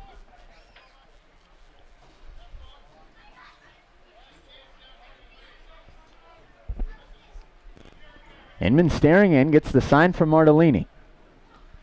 Now the side armor from the belt, the 2-1. Pena swings and misses at a good high breaking ball that had him fooled from Inman. 73 on that slider, it looked like, out of the right hand of David. And the count goes even at 2 balls and 2 strikes.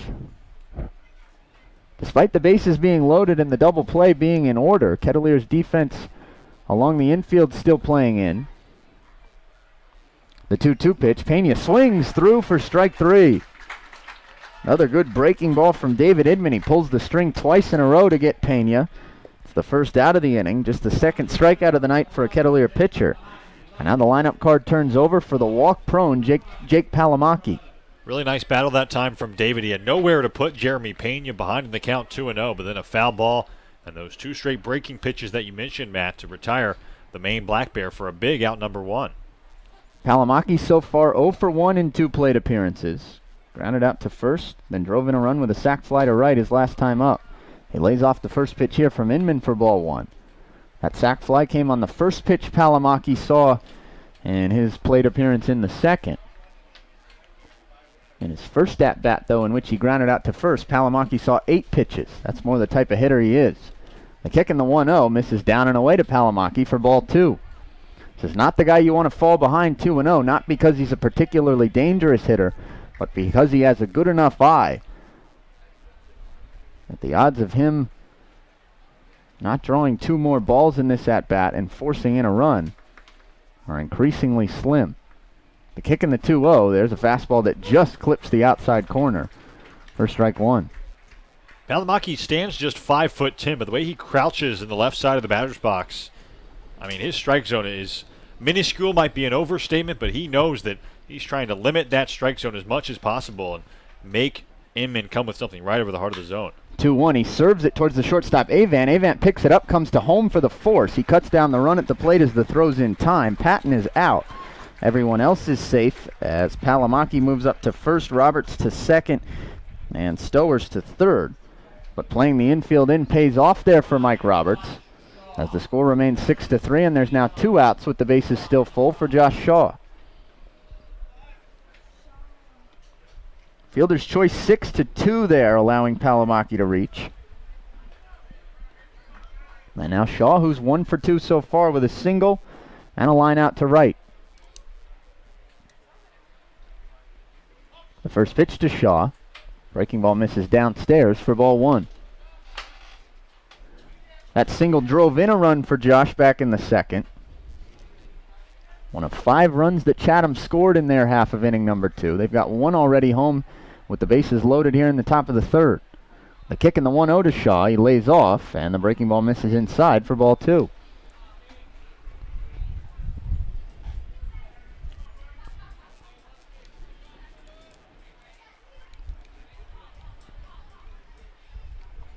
Inman stares in before the 2-0. Going to have to come with something to hit here for Shaw. The kick and the pitch, and Shaw grounds it towards the third base bag. Cresto on a dive, picks it up, now fires across the diamond. Not in time as Tolia came off the bag when he picked it out. Dave Viveros, the first base umpire, was in position to make the call. Tolia with a great stretch, and even better pick on the low throw from Cresto. But Viveros says that Tolia's back leg, which was his left leg, came off the bag. Everybody's safe. It's an RBI for Josh Shaw and an infield single as Stowers comes in to score. Roberts moves up to third and Palomaki to second. It's now 7-3. Second, borderline, controversial, whatever you want to call it, call of the inning. The first one I thought third base umpire Jim Fonseca got right. This one, it appears as though Dave Viveros got wrong. Not because we had a great vantage point, Matt, but Michael Tolia seems like an honest guy, and the way he had that big grin on his face, the way he could not believe the call, I mean, you usually think that the first baseman obviously has the best grasp on if he was on the bag or not, and Michael Tolia clearly that time thought he was absolutely on the first base bag. It would have been a great play at each of the corners for the Kettleers. John Cresto on a backhanded dive just to stop that ball. As had that gotten down the line, it might have scored all 3 runners. And then Cresto pops up quickly, makes a throw that admittedly was a bit low across the diamond, but Tolia with a great stretch, and as we've seen him do all summer, perhaps an even better pick. I agree with you, it makes it a bit of a shame that the out wasn't ultimately awarded. Mike Roberts is arguing away with Dave Viveros as they're each a couple feet from the outfield grass in right field. Everyone else just kind of waiting for this to be over. Roberts and Viveros now walking with each other, and Mike Roberts has been thrown out of this game. Said one too many bad words, I think, that time, because Viveros throws him out, and now Dave Viveros just walking slowly up the right field foul line as far away from Mike Roberts as possible. Dave's going to run out of room in about 80 feet or so, but he keeps walking, and he has distanced himself about 50 feet from Mike Roberts. Step 1, remove yourself from the situation. Yes. Dave's been reading. We talked about it last night, Will, when Chad Gassman ran out and absolutely immediately got into the face of home plate umpire Troy Lair we didn't think that there was anything that could get a manager tossed in the Cape League after Gassman was allowed to finish the game last night, because that was the most vociferous, I guess, that we had seen a manager all summer. Mike Roberts wasn't too vociferous, to use the same word, up the right field line here, but I think what it ultimately came down to is Mike Roberts just wasting too much of everyone's time here in the top of the third. It's the second time he'd come out to argue a call. Viveros wasn't going to change his mind. Viveros was walking back towards the first base bag, and Mike Roberts just kept walking with him, and as you said one too many words to get himself tossed. I don't know who the acting manager is now for the Kettleers, Will. I guess we'll find that out for the first time this summer. And officially in game number, let me do some math here, 71, 72 that you and I have done together. 72, yep. We see our first manager tossed. Now home plate umpire Jay Dion speaking with Dave Viveros. And I think Mike Roberts must have asked for an appeal? For an appeal, yeah. Must have asked for some help. And Jay Dion and Dave Viveros about 10 minutes later finally meet. That's an exaggeration, but 5 minutes later at least finally meet. And Dave Viveros does confirm that the runner at first, Shaw, is safe. Mike Roberts is handing his lineup card to Trey McCall. So there's our answer. McCall will be the acting manager the rest of the night for the Kettleers. McCall, a manager at Emory and Henry University in Western Virginia. Mike Roberts takes one last parting shot as he closes the gate behind his own dugout. Now I'm really curious to see where he goes. The Roberts family courtyard, I bet. Free autograph session for everybody over there for the remainder of the game. He'll run a clinic night. Well. Back to baseball here now. It's now 7-3 Chatham leads. Bases are still loaded, and the batter's Jacob Olson. Olson, the 8th man to hit in the inning. First pitch to Olson, misses down and away, skips away from Martellini. And the Anglers don't want to add more insult to injury as the runner at third, Cody Roberts, stays put. Martellini really struggling to catch the breaking stuff from David Inman now. And I'm checking behind my left shoulder. Mike Roberts still taking a slow walk towards the parking lot here at Lowell Park. The kick in the 1-0, and Olson chops it foul up the third baseline. It's quickly 1-1. This is already the third time to the plate for Olson here in the top of the third.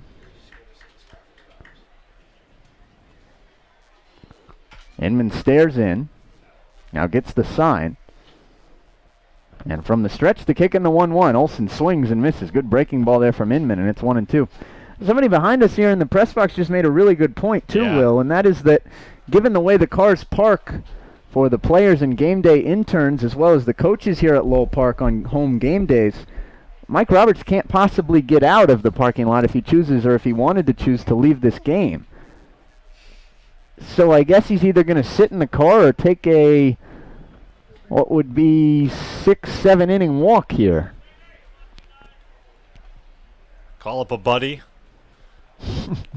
Call an Uber. There are options, but to your point, he's not going to be able to drive his own car out of here for another couple hours. Kicking the 1-2. Olson serves it towards third. Cresto on a high second hop, gloves it and takes it to his own bag himself to retire the side. Chatham gets 2 more runs. They do so on the strength of 2 hits. There were no errors in the inning. There was a walk and a hit batsman, and the Anglers leave them loaded. We'll head to the bottom of the third. 7-3 Chatham leads on the Cotuit Kettleers Video Network.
Michael Tolia leads things off for Cotuit in the bottom of the third.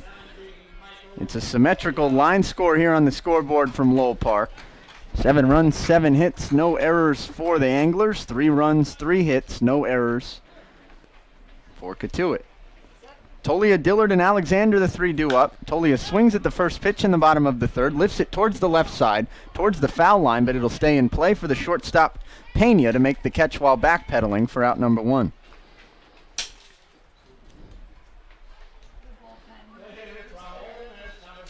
So that'll bring up Thomas Dillard. Dillard struck out swinging his first time up with 2 on and 1 out in the Kettleer first. As Jason Billis is warming in the Kettleer bullpen. Here's the first pitch to Dillard. And that misses inside for ball 1.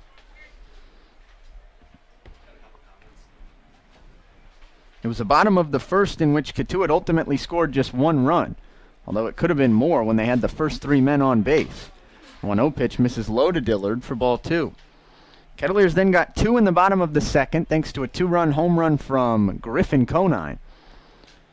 But they've given up runs to Chatham in 2 of the last 3 innings, and they trail by 4. The 2-0 pitch, fastball over at the knees for a strike to Dillard. And it's 2-1. Meanwhile, for the second straight inning, Jacob Stevens comes back onto the mound after a lengthy top half in front of him. The 2-1 misses up and away for ball 3, and he falls behind Dillard. Chatham sent 10 men to the plate in their half of the second. 3-1 to Dillard, misses up and away for ball 4. So the Kettleers have a 1-out base runner. Anglers then sent 8 men to the plate in their half of the third. And that was the top of the third inning that saw Mike Roberts come out of the Kettleer dugout to argue 2 separate calls, the last of which ultimately got him tossed from this game, which created an even lengthier delay for Jacob Stevens to have to sit through. Alexander the batter now, and the first pitch to Luke. Fastball for a strike at the knees. It's 0-1. Stevens needed 52 pitches to get through his first 2 innings. But he's still back out there here in the bottom of the third. The kick in the 0-1, breaking ball. Alexander lays off, and it's 1-1. Luke grounded out to third to end that first inning his first time up. He stranded 2 in doing so. Now 11 for his last 27 during his current 10-game hitting streak. Big hole on the right side, the 1-1. Good breaking ball for a strike on the inside corner from Stevens. And he jumps ahead 1-2. I note that hole on the right side because Luke Alexander's been very, very apt to use the opposite field during this hitting streak. Kicking the 1-2, misses downstairs and in as the catcher Roberts gets in front of it. And the count goes to 2-2.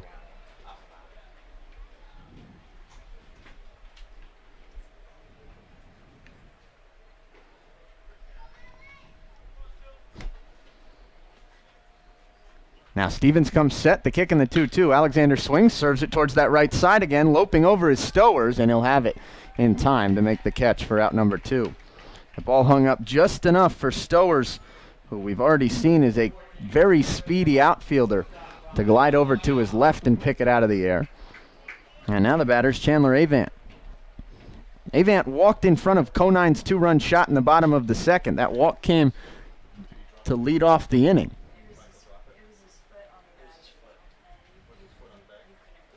And the first pitch of plate appearance number 2 to Avon, a breaking ball for a strike at the belt. It's 0-1. Avant now 7 for his last 10 getting on base. The kick in the 0-1. He swings and serves it towards the third base side. To his right, it's Aiello. On the backhand, gloves it deep in the hole, makes the throw across the diamond in time to get Chandler Avant. Nice play there by Johnny Aiello to retire the side. No runs, no hits, 1 walk, no errors, and 1 left for Cotuit. We move to the 4th, still 7-3 Chatham on the Cotuit Kettleers Video Network.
Matt Rigby and Will Greer back from Lowell Park in Cotuit, Massachusetts on this Tuesday evening. We move to the fourth. 7-3 Chatham leads Cotuit after 3 innings of play.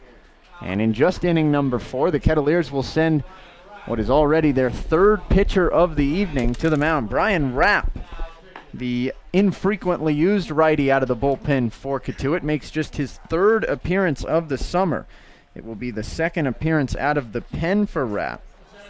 He made a start in Brewster when the Kettleers made their first and only trip to Stony Brook Field on Friday, June 23rd. He picked up just 1 out in that start before being lifted in the first inning. And the only other time he pitched was in a 13-2 loss to Orleans on June the 30th. He went 2 innings, gave up 2 hits, 1 run unearned, 3 strikeouts, and 2 walks. He comes on in relief of David Inman, who came on in relief of Seth Shuman. And the first pitch of the top of the 4th to Johnny Aiello misses upstairs for ball 1. Aiello with 2 at-bats so far. They both came in the 2nd inning, which should tell you a little bit about how this game's gone on the mound for Cotuit so far. He doubled to lead off the inning, did Aiello, then grounded out to end the inning. First pitch to Aiello, rifled back off the screen for ball 1 for strike 1. Check that 1-1 now as the first pitch to Aiello missed upstairs.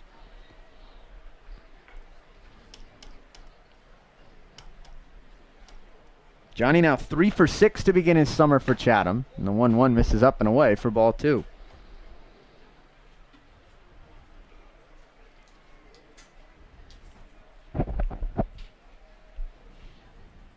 Aiello from the right side, playing third base tonight. Awaits the 2-1. The kick, and here it comes. Good breaking ball for a strike at the knees. 77 on that pitch from Brian Rapp. And it's 2 balls and 2 strikes. It's the perfect type of game to, 1, use Brian Rapp, and to 2, ask him to eat some innings. The kick in the 2-2 to Aiello. He swings and chops it towards third. Cresto on a high second hop in fair territory. Gloves it, and a long throw across the diamond is in time to retire Aiello for out number 1. We've seen that same 5-3 putout about 6 separate times in this game from both the combination of Cresto and Aiello. As one third baseman throws out another there with a pretty nice play, and now Shea Langoliers the batter. Langoliers has come to the plate twice and reached both times. Walked and scored in the 2nd. Singled and scored in the 3rd. First pitch to Langoliers is a breaking ball that misses upstairs for ball 1.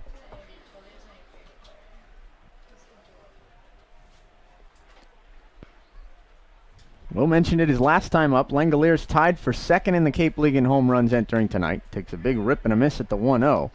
Foul tipped it, said Dion into Gian Martellini's glove. And it's 1-1. Langoliers also 2nd in the Cape League in slugging percentage entering play tonight. Kicking the 1-1 to Langoliers. Fastball misses upstairs for ball 2. In fact, 3 of the top 6 members of the slugging percentage leaderboard in the Cape League entering play tonight are participating in this game. Griffin Conine is 4th, John Cresto still 6th, and Shea Langoliers 2nd. Here's the 2-1 to Langoliers. He swings and lifts it back behind home plate, out of play for strike 2. So assuming Jacob Stevens comes back out onto the mound for the bottom of the 4th when it ultimately arrives, and I think that might be a safe assumption because the Chatham bullpen is quiet, this game will have 2 BC righties on the mound. One in the form of Rapp and one in the form of the aforementioned Stevens. Big hole up the middle here for Langoliers if he wants it. The kick and the 2-2 pitch from Rapp. Big swing and a miss at a 90-mile-an-hour high heater. As Rapp goes with the cheddar to retire Langoliers for the first time tonight. And there are 2 away for Nick Patton. Fans, we want to remind you that the Cape Cod Baseball League is brought to you by Cape Cod Healthcare. What's donated here stays here. All blood that is donated to Cape Cod Healthcare stays on Cape Cod to help the lives of your friends, family, and neighbors. Learn more about donating blood, platelets, or hosting a blood drive at capecodhealth.org/blood center. Patton so far tonight has come to the plate twice, and he's also reached both times. Also with a single and a walk. First pitch to Patton, breaking ball for a strike at the knees, and it's 0-1. Brian Rapp coming out of the bullpen firing strikes so far. He's thrown 11 pitches, and just 4 of them have been balls.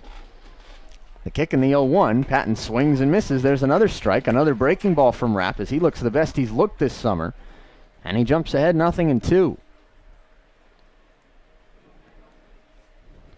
2/3 of the BC weekend rotation on the mound in this game now. Kick in the 0-2, misses downstairs and away for ball 1. Jake Palamaki, a Boston College Eagle, playing left field behind Stevens for Chatham tonight. And John Martellini, a BC Eagle, catching his college teammate, Brian Rapp.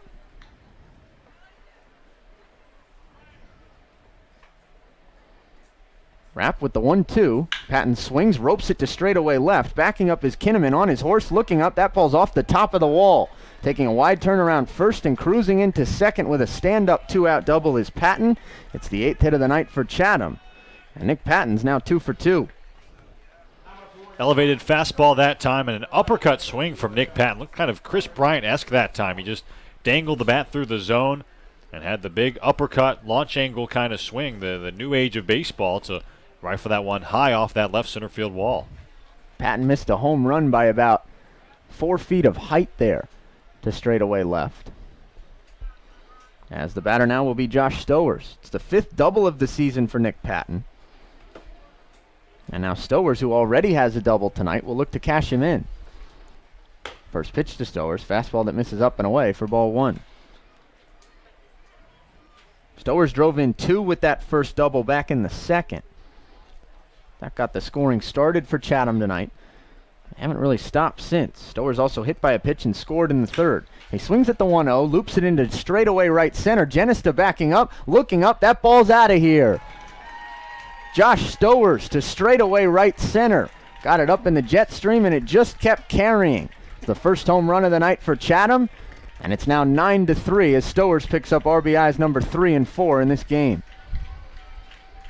The ball is carrying, Matt. You mentioned it earlier in the broadcast, but it's worth repeating that the ball carrying as well as we've seen all summer here at Lowell Park. That double off the bat of Patton I didn't think had a chance to get out, and it almost did. And then that one, thought it was just a lazy fly ball, and it carried well into the trees for Josh Stowers, which is probably good news for Cotuit. They're down 6, but the home runs can come in an instant if you get base runners on. I mean, this ball game with a couple swings could be very close if Cotuit is able to keep this at just 6 or 7 runs, the deficit. Cody Roberts the batter now, and the first pitch to Roberts, a breaking ball that catches the inside corner for strike 1. So the first 12 pitches of this relief outing for Brian Rapp were really good. He recorded 2 outs, and then he jumped ahead of Nick Patton 0-2. The problem? The 4 pitches following resulted in 2 runs for the Anglers. The 0-1 check swing, and home plate umpire Jay Dion says that Roberts went around. It's 0-2.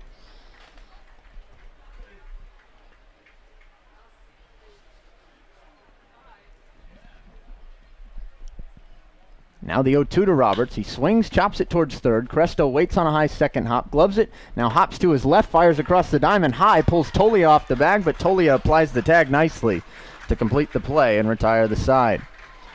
2 runs on 2 hits, a double, and a 2-run, 2-out home run off the bat of Josh Stowers. Nobody left and no errors in the inning. It's now 9-3 Chatham as we move to the home half of the 4th on the Cotuit Cavaliers Video Network.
Matt Rigby and Will Greer back from Lowell Park. Gian Martellini leads things off for the Kettleers, down by 6 runs.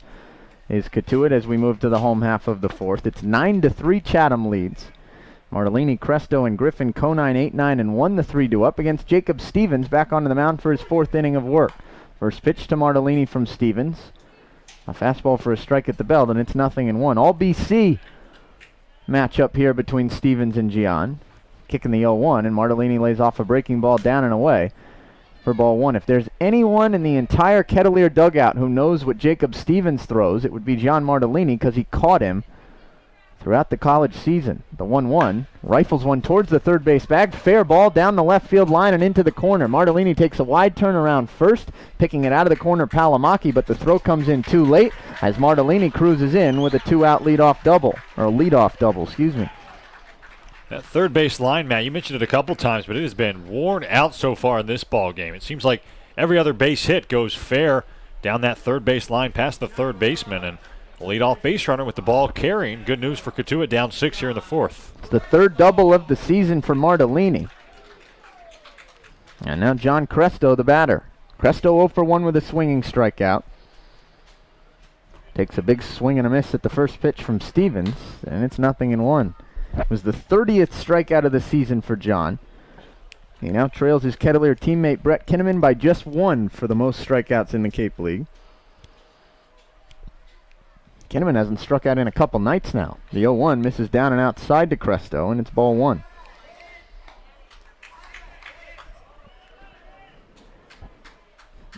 Kettleer's going to need a lot more of what Gian Martellini just did if they want to scratch and claw their way back into this game.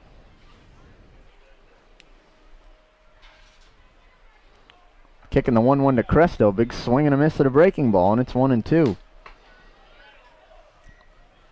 Chatham has had base runners all night long. The Anglers have scored 9 runs on 9 hits, and they've left 2 on in the second while leaving them loaded in the third, or else it could be even worse. Stevens checks at second. Now the 1-2. Cresto lays off another breaking ball that misses down and away. It's 2-2. Now Roberts runs the ball out to Jacob Stevens, his pitcher.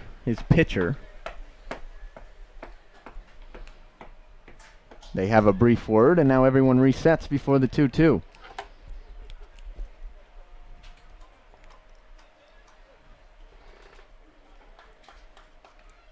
Stevens stares in. Now the kick and the pitch. Cresto swings and misses for strike 3. Looked like Cresto foul-tipped that ball into the glove of Roberts. It's the second strikeout of the night for John Cresto. And now John Schiffner's going to pop out of the dugout, and we'll see if he takes the ball from Jacob Stevens. Yes, he will, as the night for Mr. Stevens comes to an end in feel-good fashion as he strikes out Cresto for his final out of the night. We'll give you the details on the new Chatham pitcher when we come back. He comes on to nurse a 6-run lead. Good outing for Jacob Stevens. It's 9-3 Chatham on the Cotuit Kettleers Video Network.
Adam Wolf is the new pitcher for Chatham.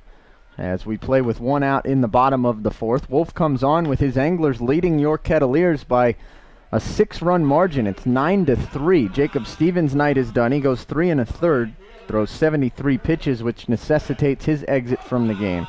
He walked 3 and struck out 3. He's still responsible for the runner at second, his college teammate at BC, John Martellini. Martellini reached second with a double to lead off the inning. There is one out here in the bottom of the fourth. And with the lefty, the dangerous lefty at that, Griffin Conine due up. John Schiffner goes to his lefty out of the pen, Mr. Wolf.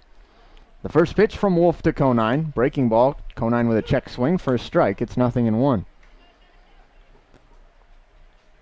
Griffin hitting lefties at a .290 rate coming into play tonight. So not exactly an automatic out in a save-handed matchup. The kick in the 0-1. Conine swings and pounds it foul up the first baseline. As quickly Wolf jumps ahead, 0-2. Wolf, a 6'6", 225-pound lefty from Louisville. He's made just one appearance so far this summer for Chatham. That came back on the 3rd of this month. He tossed 1 inning, did not give up a run, 2 hits, 1 strikeout, 1 walk, facing 6 YD batters. He's ahead of Conine, 0-2. The kick and the pitch. Conine watches a fastball on the outside corner for strike 3. It's the 4th time a Kettleer has gone down on strikes tonight. First time a Kettleer has gone down looking. And for Griffin Conine, it's strikeout number 22 already of the summer, as Grayson Genista comes to the plate.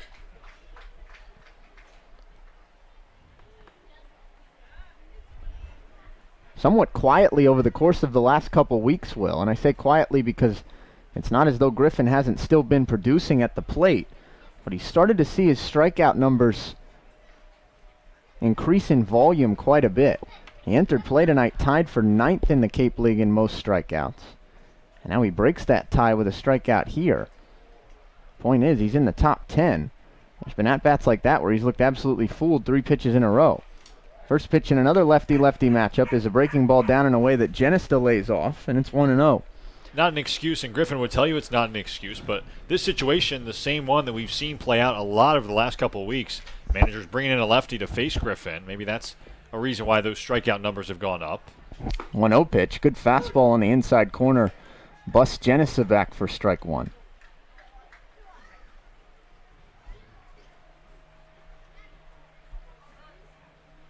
Just mentioned it, the numbers don't lie at all for Griffin Conine. He is hitting .290 against lefties, but I agree with you. It seems like a lot of those strikeouts have come in really tough matchups with a lefty out of the pen. 1-1, fouled out of play by Genista. As he grimaces, looked like he thought he got a pitch to hit there and didn't quite take advantage. And the count goes to 1-2. Often when those lefties come out of the pen, they're more specialists who are designed to get lefties just like Griffin Conine out. I think it started back at Red Wilson Field about a week and a half ago. I don't remember who the lefty was on the mound, but I remember a reliever came into the game and struck out Griffin twice. The 1-2, Genista fooled, takes a wave and comes up empty for strike 3. That was a down and away breaking ball. Roberts throws down to Patton to complete the play. Genista didn't run. And a strikeout ends the inning, the 3rd of the inning, as the side is retired. No runs, 1 hit, no errors, and 1 left. We move to the 5th. 9-3, Chatham leads Cotuit on the Cotuit Kettleers Video Network.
9-1-2, the 3-2 up for Chatham.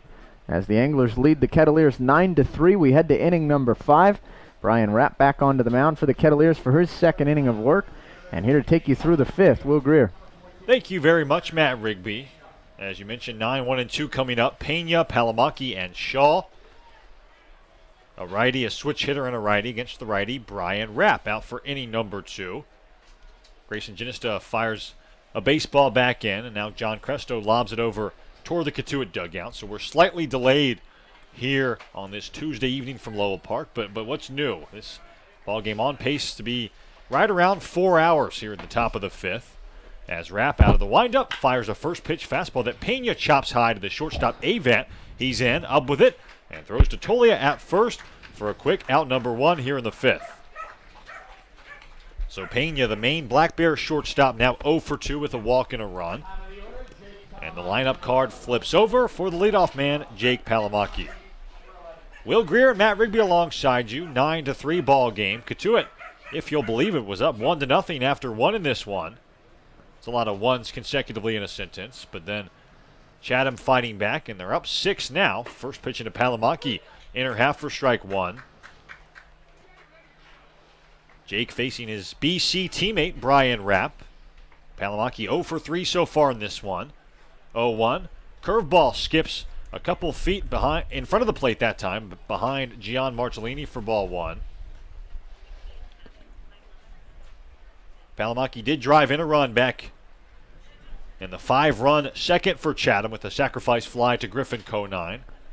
1-1 from Rapp. Fastball again gets by Gian Marcellini to the backstop, and the count now 2-1 as Palamaki had to get out of the way of that pitch. You wonder if Jay Dion feels a little left out there right now. Marcellini, a BC Eagle, Palamaki, an Eagle, and Brian Rapp, a BC guy as well. Not sure where Jay Dion attended college, if he did. 2-1 fastball misses up and away. It's 3-1. I doubt that's something we could find on Google, but I'm sure gonna if try. you're up for the research project, Matt. I'm sure gonna try. Rapp still out of the windup. 1 out here in the 5th. Fires a 3-1 fastball that misses up and away for ball 4. It was just a matter of time before Jake Palamaki drew a walk in this one. And he's at first with 1 out for the 2-hitter, Josh Shaw. A light crowd, to say the least, at Lowell Park on this Tuesday evening.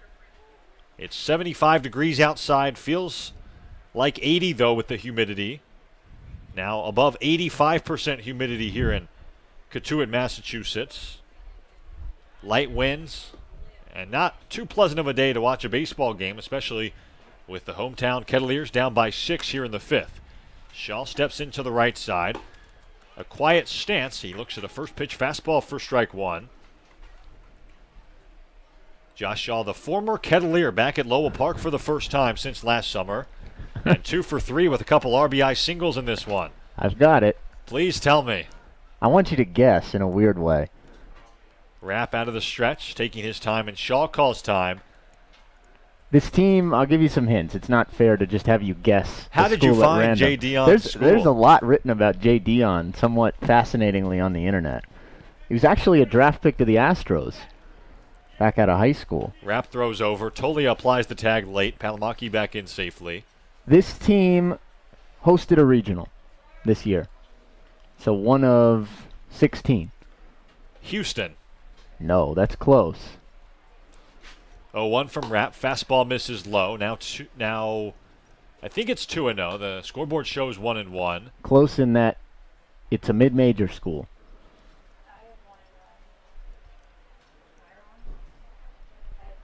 The count is 1-1 with 1 out here in the 5th. My bad that time. Palamaki at first. Shaw the batter. I'm stalling. Continuing to think. 1-1 comes in. It's a curveball swung through. The count now 1 ball, 2 strikes. Is it Cal State Fullerton? No, it's not. They did not host. No. Is it Long Beach State? No, it's not the Dirtbags. What portion of the United States? South. 1-2 from Rapp. Palamaki bluffs towards second, and that ball chopped high but foul as John Schiffner, the third base coach and manager, with an ole that time. Let me make sure this team hosted a regional.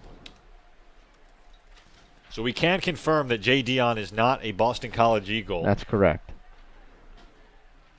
Josh Shaw, the St. John's Red Storm second baseman, behind in the count 1-2.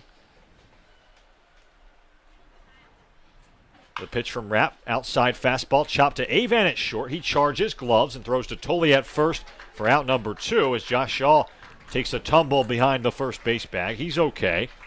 Palomaki moves up to second. 2 outs now, and Jacob Olson, the batter. They did indeed host a regional. They did not advance out of their regional. I am struggling with this one for sure. Nothing really coming to mind.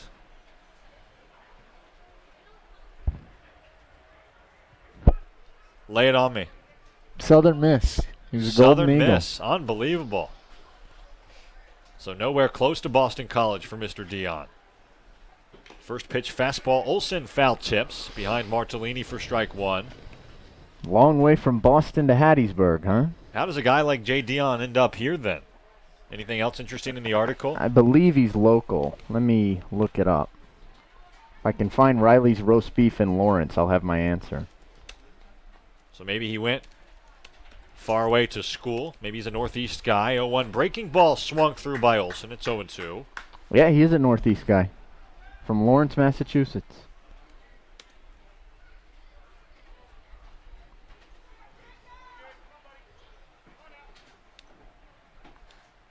Two outs. Palomaki at second. 9-3 ball game.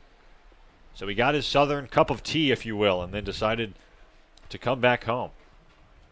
We're slowly but surely putting the pieces of the puzzle together. 0-2 fastball swung through by Olson for strike 3. A nice inning that time from the BC righty Rapp. He allows a 1-out walk to his college teammate Jake Palomaki, but no runs come across for the Anglers.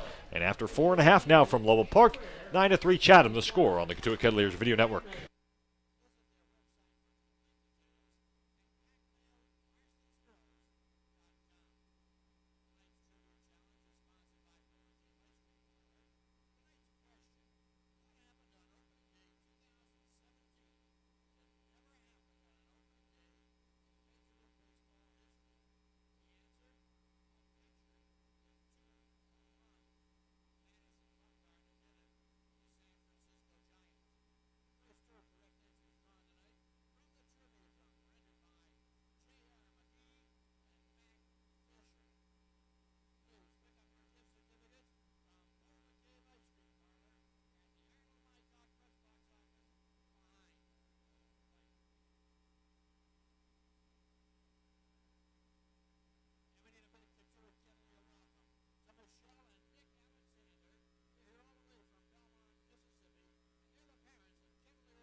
Two hours and halfway home from Lowell Park. We move to the bottom half of the fifth. Kinnaman, Tolia, and Diller due up for Cotuit against the pitcher, Adam Wolf.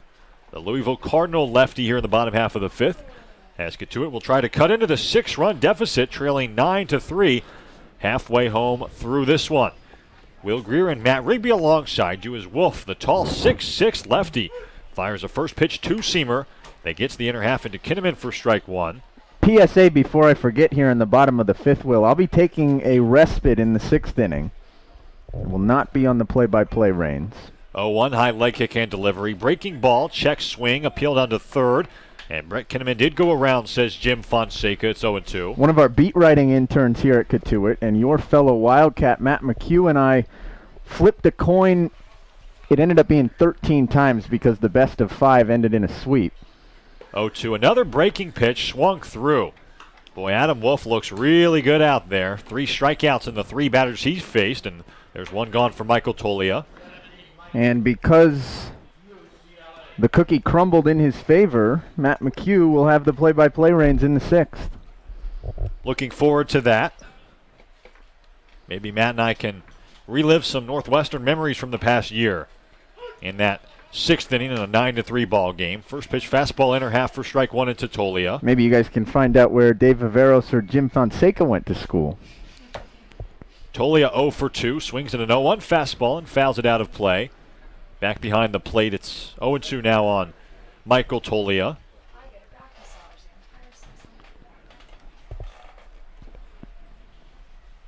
Pretty fascinating that as the 0-2 rifled a straightaway left. Palamaki breaking back, and it's playable for Palamaki as he makes the play, backpedaling onto the warning track for out number 2.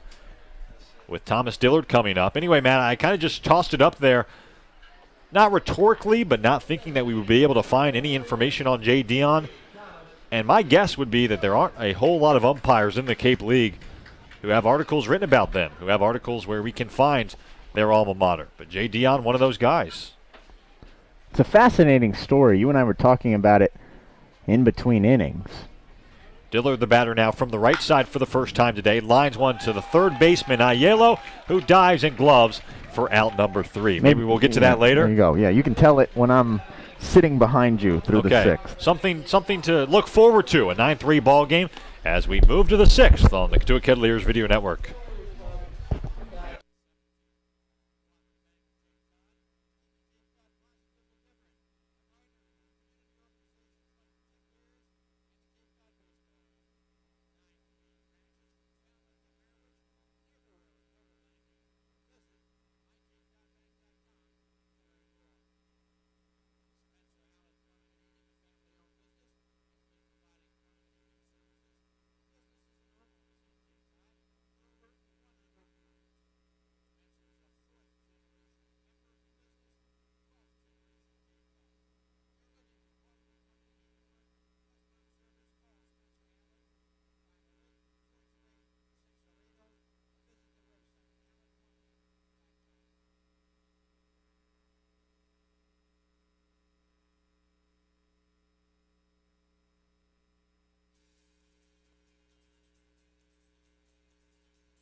Back for the 6th at Lowell Park, a 9-3 score. Chatham leading Cotuit. Brian Rapp back out on the bump for inning number 3. And here, for the first time all summer, Northwestern's finest, Matt McHugh.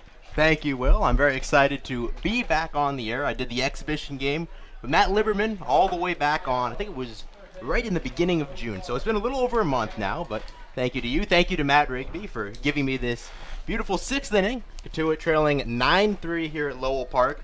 And Brian Rapp from Boston College heads back out to the mound, and he'll be facing the middle of the Chatham Anglers lineup, 4, 5, and 6, starting with Wake Forest John Aiello. Rapp working out of the windup. First pitch, off speed, popped up, staying just into shallow center field. On his Genista running out is Alexander, and he'll make the catch for the first out. So Brian Rapp, who had a bit of a rough go of things in the 4th inning, giving up a 2-run home run. Settled down a bit more in the 5th, and then here gets the first out on just one pitch. It was a breaking ball in on the hands of Johnny Aiello that time, and a good quick first out here recorded in the 6th, with this ball game already over 2 hours old. Quick outs are the name of the game at this point, Matt. So that brings up Shea Langoliers. He's the number 5 hitter in this lineup out of Baylor. A catcher who's doing the designated hitting duties today. Langoliers has been on base twice, a walk and a single. Struck out in his last at-bat. First pitch fastball just off the plate, ball 1.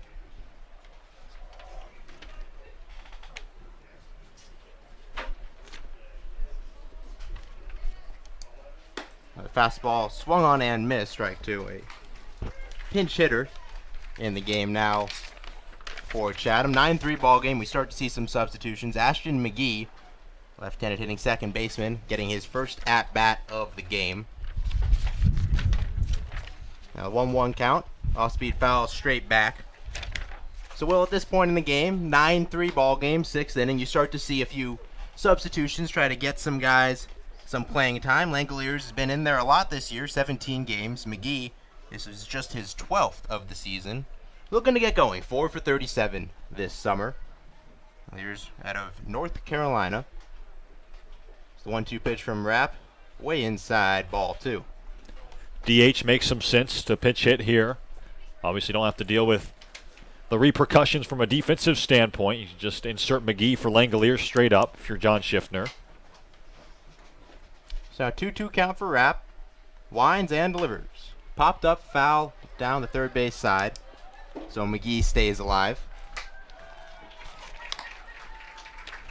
A nice applause for a play down the third base line. The Cotuit faithful still holding on here. Game is over 2 hours deep here in the 6th inning, and that's something you have to watch here at Lowell Park because there are no lights, and when it starts getting dark, the game could just end. Well, low check swing, he does not go, and the count runs full on McGee.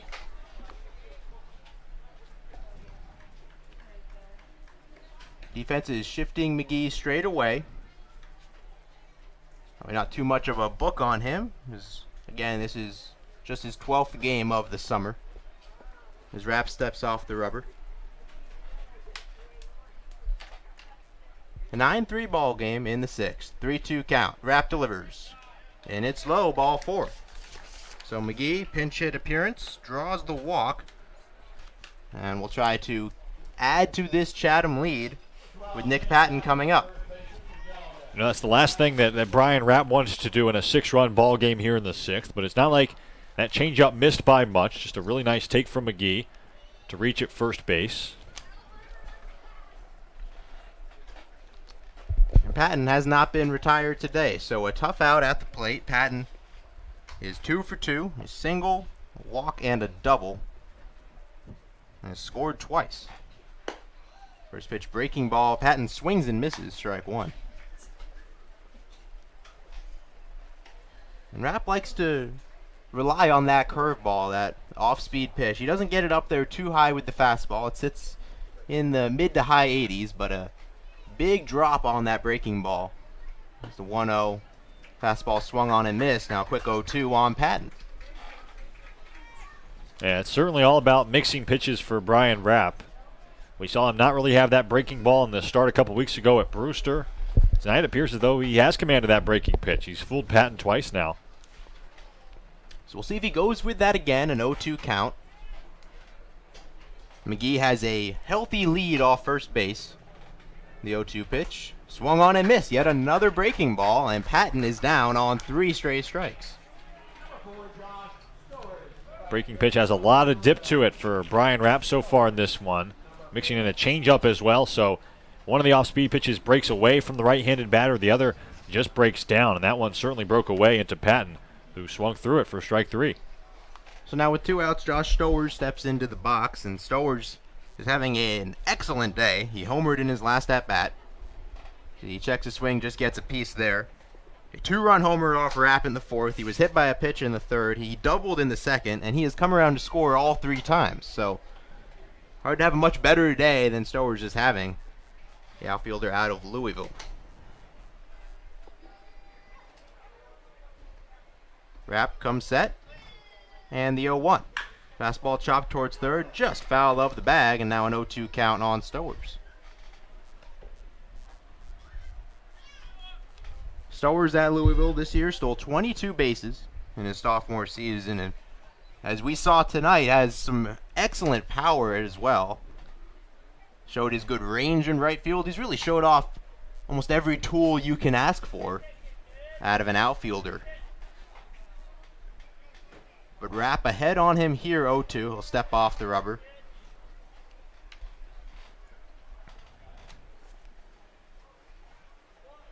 And now time is called. Martellini will head out to chat with his fellow Eagle. Stowers showed the opposite field pop his last time up. That was a doubly impressive home run that He took an outer half fastball the other way over the right center field wall as Jay Dion collects some new baseballs from one of the Cotuit bat boys. Stowers played in the Northwoods League last summer and hit 5 home runs with the Madison Mallards. So he's no stranger to this whole playing everyday summer league baseball thing. The 0-2 fastball goes very high, up to 90 miles an hour on that one, but it's ball 1. I told Matt that Madison has the finest ballpark in the Northwoods League. You can make the same argument for Chatham's Veterans Field. Played at some nice home ballparks in summer leagues. The 1-2 swung on and missed. Big curveball in the dirt gets Stowers. Retired for the first time tonight, and Brian Rapp gets out of the inning unscathed. We head to the bottom of the 6th. Cotuit looking for a rally, trailing 9-3. You're listening to Cotuit Kettleers Baseball. Stay tuned.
Welcome back to Lowell Park. Cotuit Kettleers trailing 9-3 in the bottom of the 6th. A few defensive changes for the Chatham Anglers. Landon Kay enters the game in right field. Palamaki slides over to second base from left. And Stowers slides from right field to left. So a couple guys switching around in the order. We mentioned last inning as well. Shea Langoliers out of the game in place of McGee. First batter for the Kettleers is Alexander. And back-to-back balls from Wolf puts him ahead with a 2-0 count. Alexander coming in today with a 10-game hitting streak. That's in jeopardy. He's 0 for 2. He swings and misses at the high fastball. But swinging a very hot bat lately for the Kettleers. 2-1 pitch from Wolf. Low and inside, ball 3. Matt Rigby, Matt McHugh, mentioned very astutely the other night that Luke has that 10-game hitting streak, and a lot of nights he's only getting 2 or 3 plate appearances because he's being asked to bunt so much. The 3-1 is chopped slowly towards third. I believe he got a piece of his foot. So that will be a foul ball, and now a full count. But yeah, that is an interesting observation with Luke, that he only gets those 2-3 plate official at-bats. At-bats is the right, yeah, I termed it wrong, but yeah. And he's really done a lot with those and coming through with some pretty big time hits. He had a home run a couple days ago, his first of the season. He hit 5 at Mississippi State too, so he does have some power, especially for a middle infielder. Took him a little while to get going, but I think it's safe to say he's found his rhythm at the plate. Now a 3-2 count.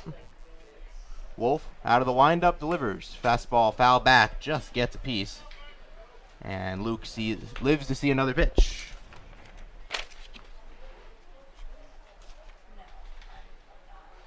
So if you weren't with us earlier, Adam Wolf on in relief out for his second inning. As Alexander pops this one up towards right field. Going to be playable for K. So right into the game, gets some action right away, and he makes the catch for the first out.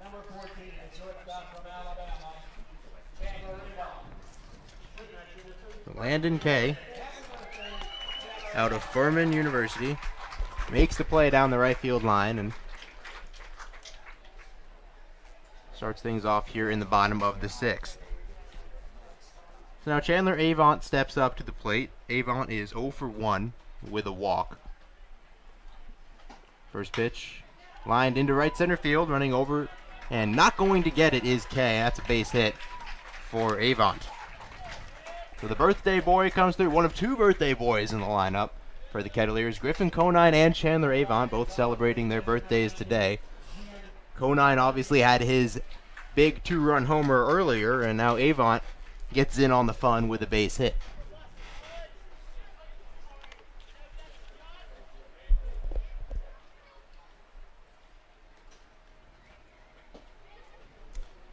That brings up Gian Martellini, catcher from Boston College. He's 1 for 2.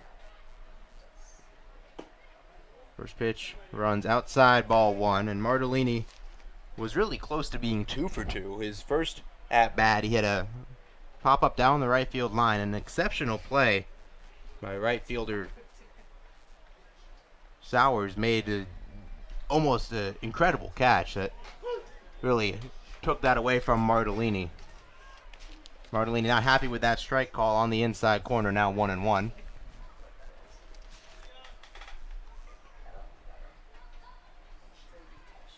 So Chandler leads off first as the 1-1 misses low, now 2-1.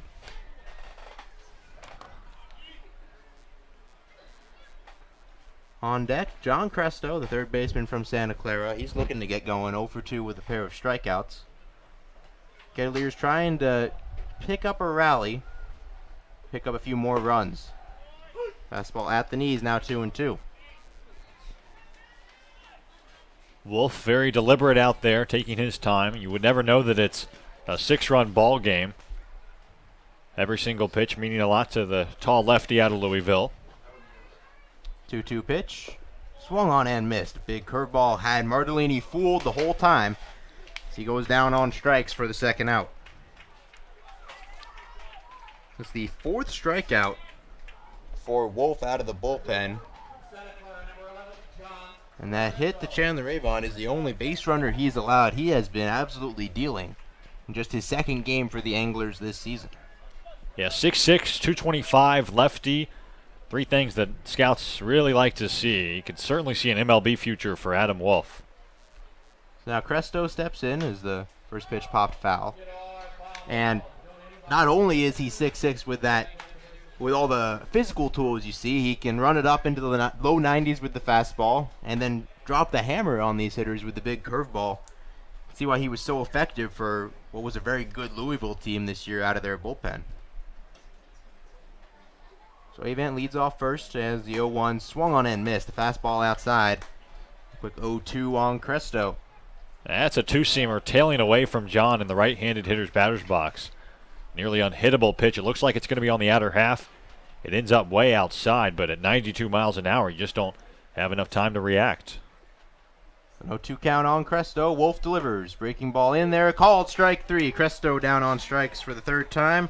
Wolf picks up his 5th strikeout of the game. And the Kettleers put up yet another scoreless frame. We head to the 7th.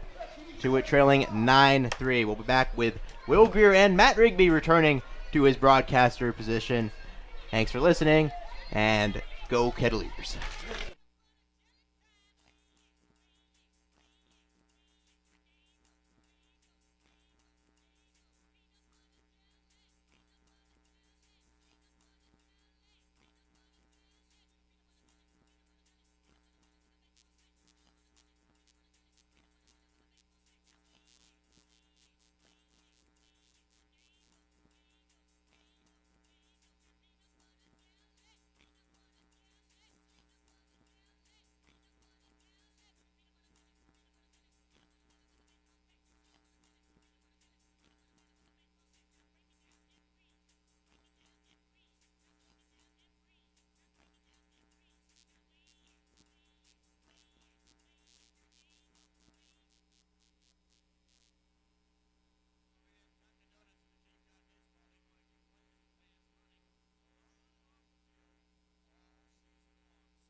Matt Rigby and Will Greer back from Lowell Park in Cotuit. To the 7th inning we head, 9-3. Chatham still leads the Kettleers. There hasn't been much scoring in the last few innings. In fact, the last run of this game came back in the top of the 4th when Chatham plated 2.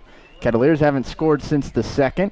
It'll still be an uphill climb for Cotuit, but first Brian Rapp looking to keep the score right where it is as he's back onto the mound for one more.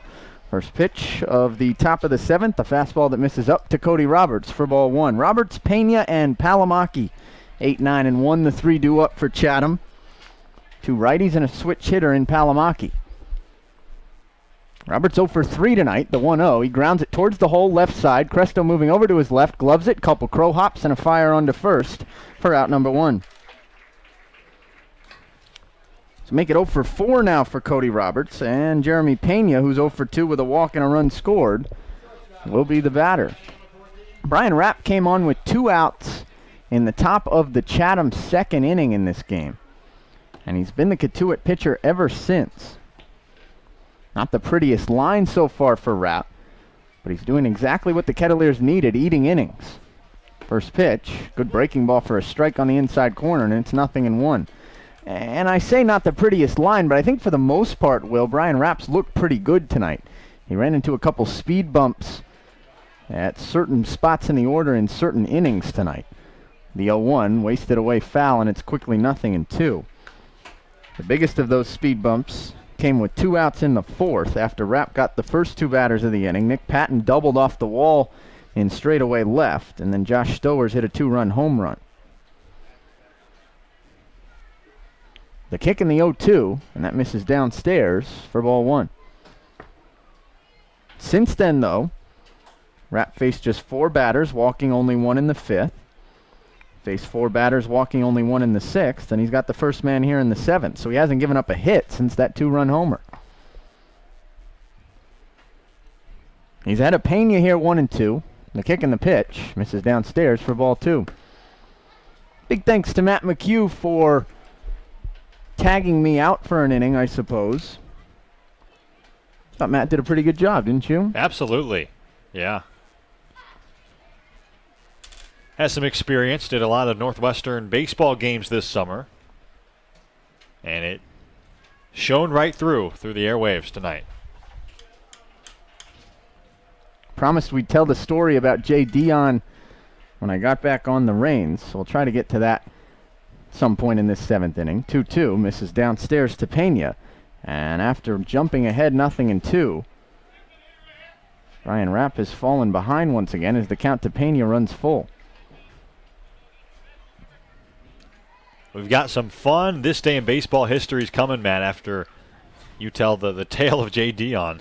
Payoff pitch, and Pena slashes it foul towards the right side to stay alive. I'll start it during this plate appearance. How about that? So Jay Dion, I briefly mentioned it when we were trying to figure out where he went to college, was a pretty highly touted right-handed pitcher out of the Boston area in high school.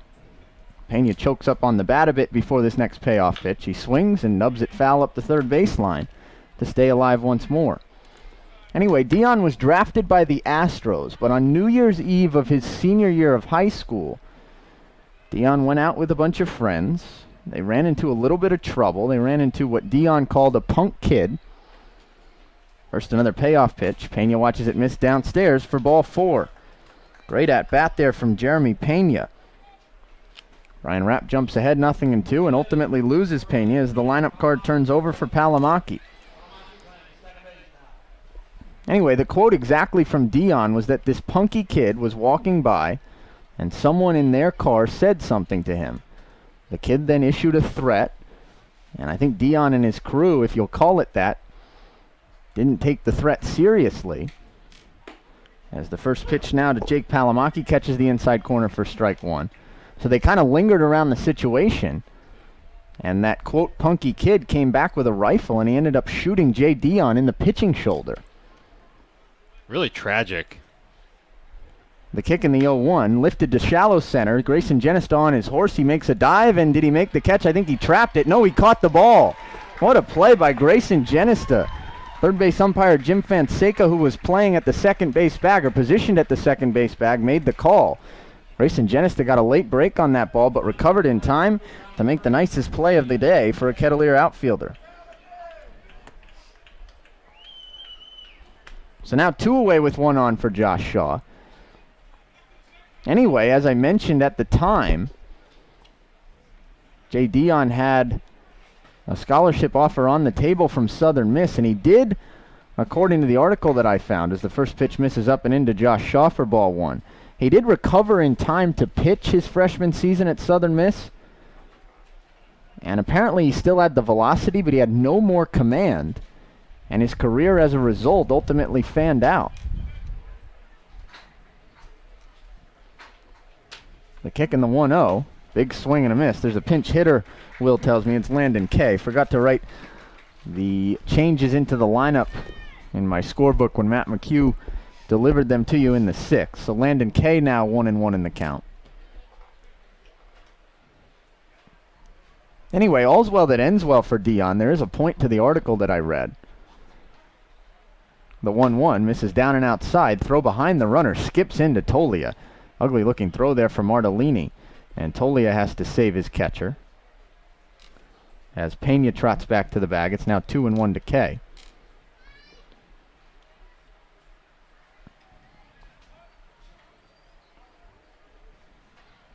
Rapp stares in. Now gets the sign at the belt. The kick in the 2-1. Kay watches a breaking ball catch the inside corner for strike 2. The silver lining that I was just alluding to, this whole incident, according to Dion, is ultimately what funneled him to a side career as an umpire. And now he's turned that side career into perhaps a budding major league or minor league job here up in the Cape League. Kicking the 2-2 to Kay, swings and chops it foul up the third baseline to stay alive. And that's something we don't talk about very often. I guess it takes a 9-3 game to bring it up, but Sure. The players aren't the only ones up here who are trying to prove their merit in the Cape League this summer. Umpires are doing the same. This is a breeding ground for major league and minor league umpires. So Jay Dion earns some respect just by being up here, even though it might never have happened were it not for that fateful New Year's Eve night. And for what it's worth, I thought the strike zone tonight from Jay Dion has been really consistent and really solid. Maybe I'm just saying that because we know some biographical information now, but it seems like it's one of the more consistent ones we've seen all summer. The kick in the 2-2 to Kay misses down and downstairs and outside rather, and the count goes full. Now, I'd agree with you. We haven't seen Dion but a couple times this year. Didn't see him much last year, if at all. But I think this is one of the most consistent strike zones that I've noticed all summer so far. Mike Roberts will tell you the problems are at first base. Kicking a payoff pitch, runner goes, and Kay chops it foul off his back foot to stay alive. Hard-working top of the 7th so far for Brian Rapp. The last 2 Angler batters have worked the count full. 2 of the last 3 have worked it full. Pena ultimately drew a walk. And now Kay battling as this next pitch will be his 8th. From my brief Google search, this is the same Dave Viveros. He's a loan officer in the state of Massachusetts. Not as interesting of a story as Jay Dion. Runner goes again. Kay swings again, lifts it towards the right side, fading fast into foul ground. Moving over the right fielder, Avant. I believe that's Chandler Avant. Is it? No, is that Conine? I don't know who it is. Miles Lewis, perhaps? in Yeah. right field. Makes the catch for out number 3. Boy, oh boy. We'll come back for the bottom of the 7th. 9-3 Chatham on the Cotuit Kettleers Video Network.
Seventh inning stretch is concluded here at Lowell Park. It's 9-3. Cotuit trails the Anglers. 9 outs left to work with for Cotuit. 6 runs to make up if they want to keep their lossless streak alive at 7 games. Miles Lewis leads off the bottom of the 7th, and the first pitch misses up and away for ball 1. Lewis entered the game in the top half of this inning, a defensive replacement for Griffin Conine in right field, as you probably heard when I botched the call to end the 7th. 1-0 pitch bunted back behind home plate by Lewis for a foul ball, and it's 1-1. And now Miles takes the turn in the leadoff spot, as 1, 2, and 3 are due up for Cotuit in this 7th inning. Lewis, Genesta, and Kinnaman, the 3 scheduled hitters. As Miles comes on without being in the starting lineup for the second straight night. The 1-1 misses downstairs for ball 2. Last night when Lewis came on, he did so in the 9-hole and got a 1-out single with the Kettleers down by 2 runs in the bottom of the 8th. He attacked the first pitch and went to the opposite field in that at-bat. So this is the 4th pitch here in the 2-1. Breaking ball, check, swing, and a strike on the inside corner, says Mr. J. Dion, and it's 2-2.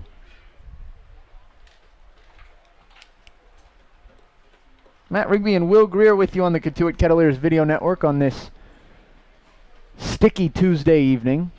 2-2 misses down and in. Appeal down to first, and Dave Averos says he laid off. Did Miles Lewis, and the count goes full. Can feel the moisture, the stickiness on your hands, Matt. It's that kind of day here at Lowell Park.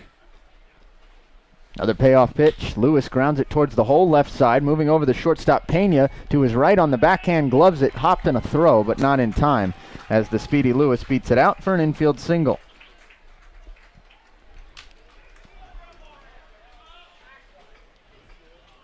.5 hole, as they call it, on the left side of the infield. And Miles Lewis didn't quite put eyes on that baseball as it didn't find the outfield, but he hit it, or placed it perfectly enough to get a single and a pinch hitting roll for the second straight night. Miles now has hits in 7 out of his last 8 games. Grayson Jenis to the batter now, and the first pitch breaking ball clips the outside corner for strike 1. I would be really surprised to not see Miles Lewis in the starting lineup in some capacity tomorrow. He was a late scratch tonight when Mike Roberts learned that Grayson Genista could indeed play center field. The 0-1, Genista pounds it off of his foot foul. Not a good sign for Grayson. Takes a walk. I think he's okay. And the count goes to 0-2. Thomas Dillard moved into the designated hitter slot for Miles Lewis when that adjustment was made. Actually, designated hitter for Grayson Genista, and Genista moved into center where Lewis was originally penciled into Mike Roberts' lineup tonight. Kicking the 0-2, Genista lays off a pitch that misses low. But I was hovering around the dugout when Mike Roberts made that lineup change about 30 minutes before first pitch, Will. Coach Roberts called Miles over. First the 1-2, and Genista slashes it foul towards the left side to stay alive. Coach Roberts called Miles over and told him that he would be in this game in some capacity before it were over. That obviously is indeed the case now, and it seemed to me as though Mike Roberts was also hinting to Lewis that he'll be right back in the starting lineup tomorrow. He certainly earned it. The 1-2 to Genista. Fastball breaks his bat, floats it towards the left side, and that lands in foul ground as Grayson stays alive again. Grayson was jammed there, and he'll have to go get a new piece of lumber. Meanwhile, Jay Dion needs some new baseballs. Jay Dion will just kind of seems like a warrior. He's got a little bit of a cast on his right hand. I've noticed that since first pitch tonight. Pretty well-built man. Not receiving the new baseballs from the Bat Boys today, so he's walked over to the dugout 3 or 4 times, and that time with a smile on his face, kind of rhetorically asked, "Where are the baseballs, guys?" He seems to be in command, which I think is what you want out of any umpire. I would completely agree. I think that's a very accurate statement to say that Dion in complete command behind the plate. My new favorite umpire. That's what we learned today. Presented by Curry College. The kick in the 1-2 to Grayson. He floats one to shallow center, backing up Pena. He'll have to watch that fall in front of the center fielder Olsen for a base hit. Kettleers need base runners, down by 6 here in the bottom of the 7th, and they've got the first 2 men on in inning number 7 for Brett Kinnaman. What a piece of hitting from Grayson. All 3 singles today have been really, really impressive. Lefty-lefty matchup against the really tough, tall lefty Wolf, and he just kind of sticks the bat out and pokes one into shallow center field. A really nice single for Ginnista. Wolf got the better of Grayson the first time the 2 met in the 4th, as Wolf struck Grayson out swinging. As you mentioned, Will, Grayson now 3 for 4 tonight. And that makes him 7 for 17 since coming back from his injury a few nights ago in Bourne. Grayson came into play tonight a .304 hitter with the 21st best average in the Cape League. After tonight, he'll have cracked into the top 20. First pitch to Kinnaman, good breaking ball in the inside corner for strike 1. Another lefty-lefty matchup here. Wolf has been on since the 4th inning, when he came on after the starter for Chatham, Jacob Stevens, surrendered a leadoff double to Gian Martellini. The 1-0, Kinnaman early fouls it towards the right side on a high heater, and it's 0-2. And in that span, as I tally it up really quickly, Wolf has faced 3 lefties now, and that hit by Ginnista was the first of any of the 3.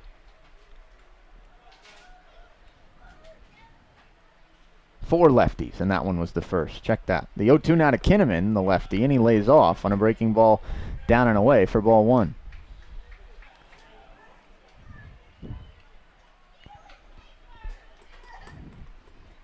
Sky darkening by the minute here at Lowell Park.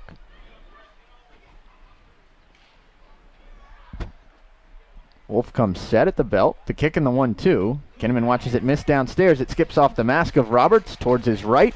And moving up 90 feet on the wild pitch is Miles Lewis to third. And Grayson Ginnista to second, as the Kettleers now have 2 in scoring position with still nobody out. That was the 45th pitch in relief for Mr. Wolf. You wonder if Adams starting to reach the end of his line. Chatham does have a man up in the bullpen.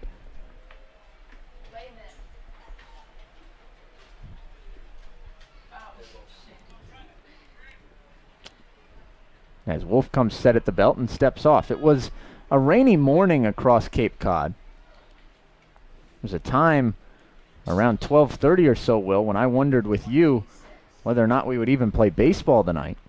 Kicking the 2-2 to Kinnaman, misses down and away for ball 3. The sky cleared up nicely, though. A lot of moisture stayed in the air. I believe you said it was 80% humidity earlier. Upwards of 80% now, yeah.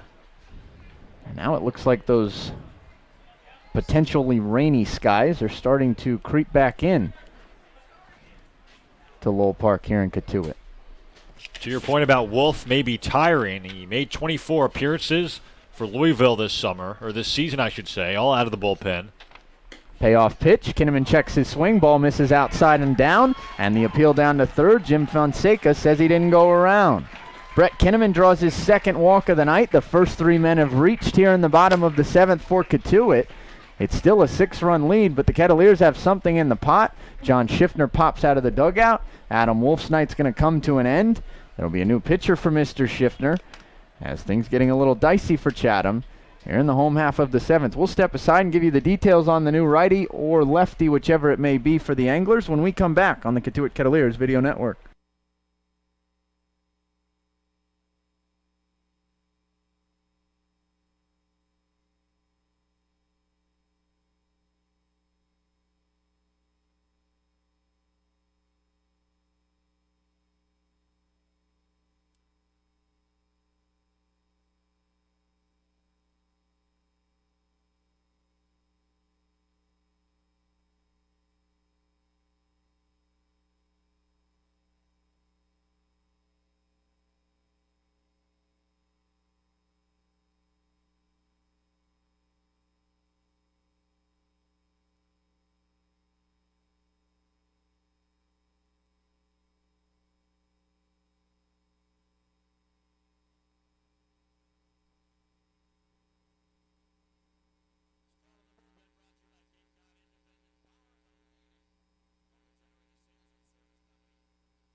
Josiah Gray is the new right-handed pitcher on the mound for the Chatham Anglers. Josiah from the Yonkers area in New Rochelle, New York. Attends Lemoyne College in upstate NY. It's in the Syracuse area, and I'm told it's a private Jesuit college, at least by Google, and I'm told by Sean Ellertson, our video production intern behind us, that it is the home of the Dolphins. So Dolphin versus Bruin, mammal versus mammal, fish versus bear. Bases loaded, nobody out, bottom 7. Tolia, the bear, takes a big swing and fouls it off the screen, or off the mask rather, of the catcher Roberts for strike 1. Now that I got all that out of the way, a game reset. It's 9-3 Chatham. Again, nobody out, bottom 7, bases loaded. And the 0-1 pitch to Tolia. He's late on a 96-mile-an-hour fastball for strike 2. Didn't know they threw 96 at Lemoyne College. But I know now as Josiah Gray pumped that fastball in with some cheddar. Quickly works for the 0-2. Fastball line towards the right side. That gets through for a base hit. Coming in to score is Lewis, and holding up at third is the trail runner Grayson Genista. The line keeps moving for Cotuit. Michael Tolia with his second run driven in of the night. His first hit of the night. He now has a 6-game hitting streak. Kinnaman moves up to second, and it's 9-4. It's not over till it's over, Matt. Cotuit dugout electric right now, and the tying run on deck. I mean, the ball has been carrying all night long. We've profiled that several times. Cavalier's just a couple swings away from a tie game here. First pitch to Thomas Dillard. He's late on a 93-mile-an-hour fastball. Swings through it, and it's 0-1. Tolia now 1 for 3 tonight to extend that 5-game hitting streak to 6. The kick in the 0-1 to Dillard. Check swing. Fastball misses up and away, and he holds up for ball 1. And during that 6-game hitting streak now, Tolia is 8 for 17 with a home run, 2 doubles, and now 7 runs driven in. Safe to say he's officially turned the corner. The 1-1, Dillard rifles it off the screen. 97 up and in from Gray. Dillard gets just a piece, and it's 1-2. First 4 men have reached for the Kettleers here in the home half of the 7th. They're still down by 5. I'd have to imagine there's some angst in the Chatham pen. The 1-2, Dillard swings, fouls it upwards, and then it pops into the glove of the catcher Roberts for strike 3. I don't know if I've ever seen that before. Thomas Dillard got just a piece, and rather than the ball go backwards, it went directly upwards as the ball was caught with a bare hand by the catcher Roberts to complete the strikeout. That's pretty wild. 0 for 3 now is Dillard with a pair of strikeouts. And the batter with 1 out and the bases still loaded is Luke Alexander. First pitch to Alexander. He swings and fouls it off the screen. 96 from Gray. It's been all fastballs from Josiah Gray so far, as it's 0-1 to Alexander. Middle infield still at double play depth for Chatham. Unlike Mike Roberts, John Schiffner with less than 2 outs and the bases loaded, not bringing the infield in.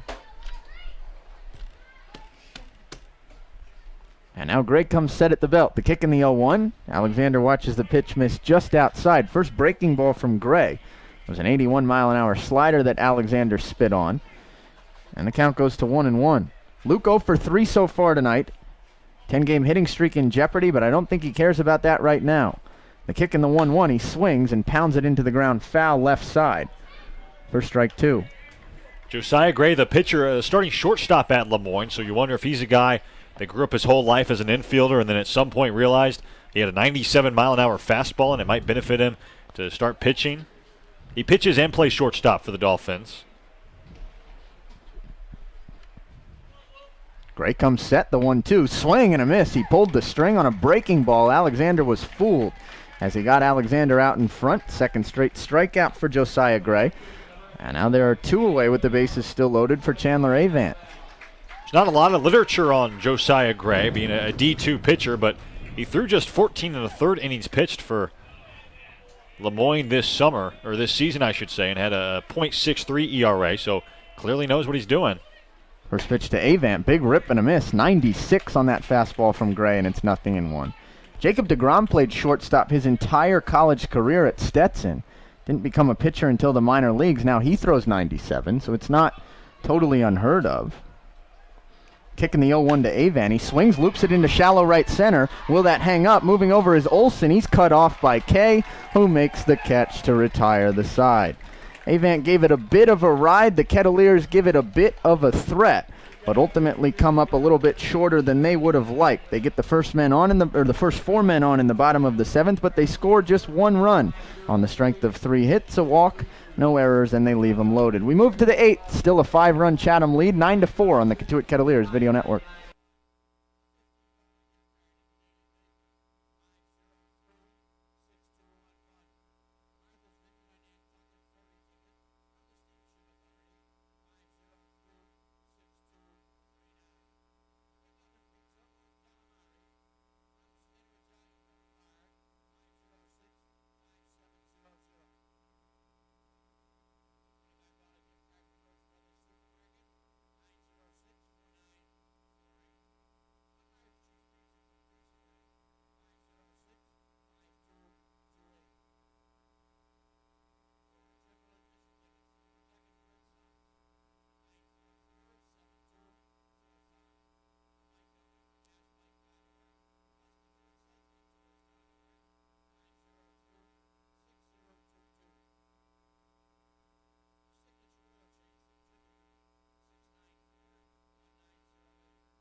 Matt Rigby back from Lowell Park in Cotuit, Massachusetts. The Kettleers mounted a bit of a rally in the bottom of the 7th. They entered the inning down by 6. The first 4 men got on, but they scored just 1 time. And now Taylor Lehman is on Will for the 8th in what should be the final inning of tonight's game. Yeah, Matt, John Schiffner out of the dugout in between innings. His words to Jay Dion, we can't see. But Jay Dion conferencing with the rest of our umpiring crew, and we will play 1 more tonight.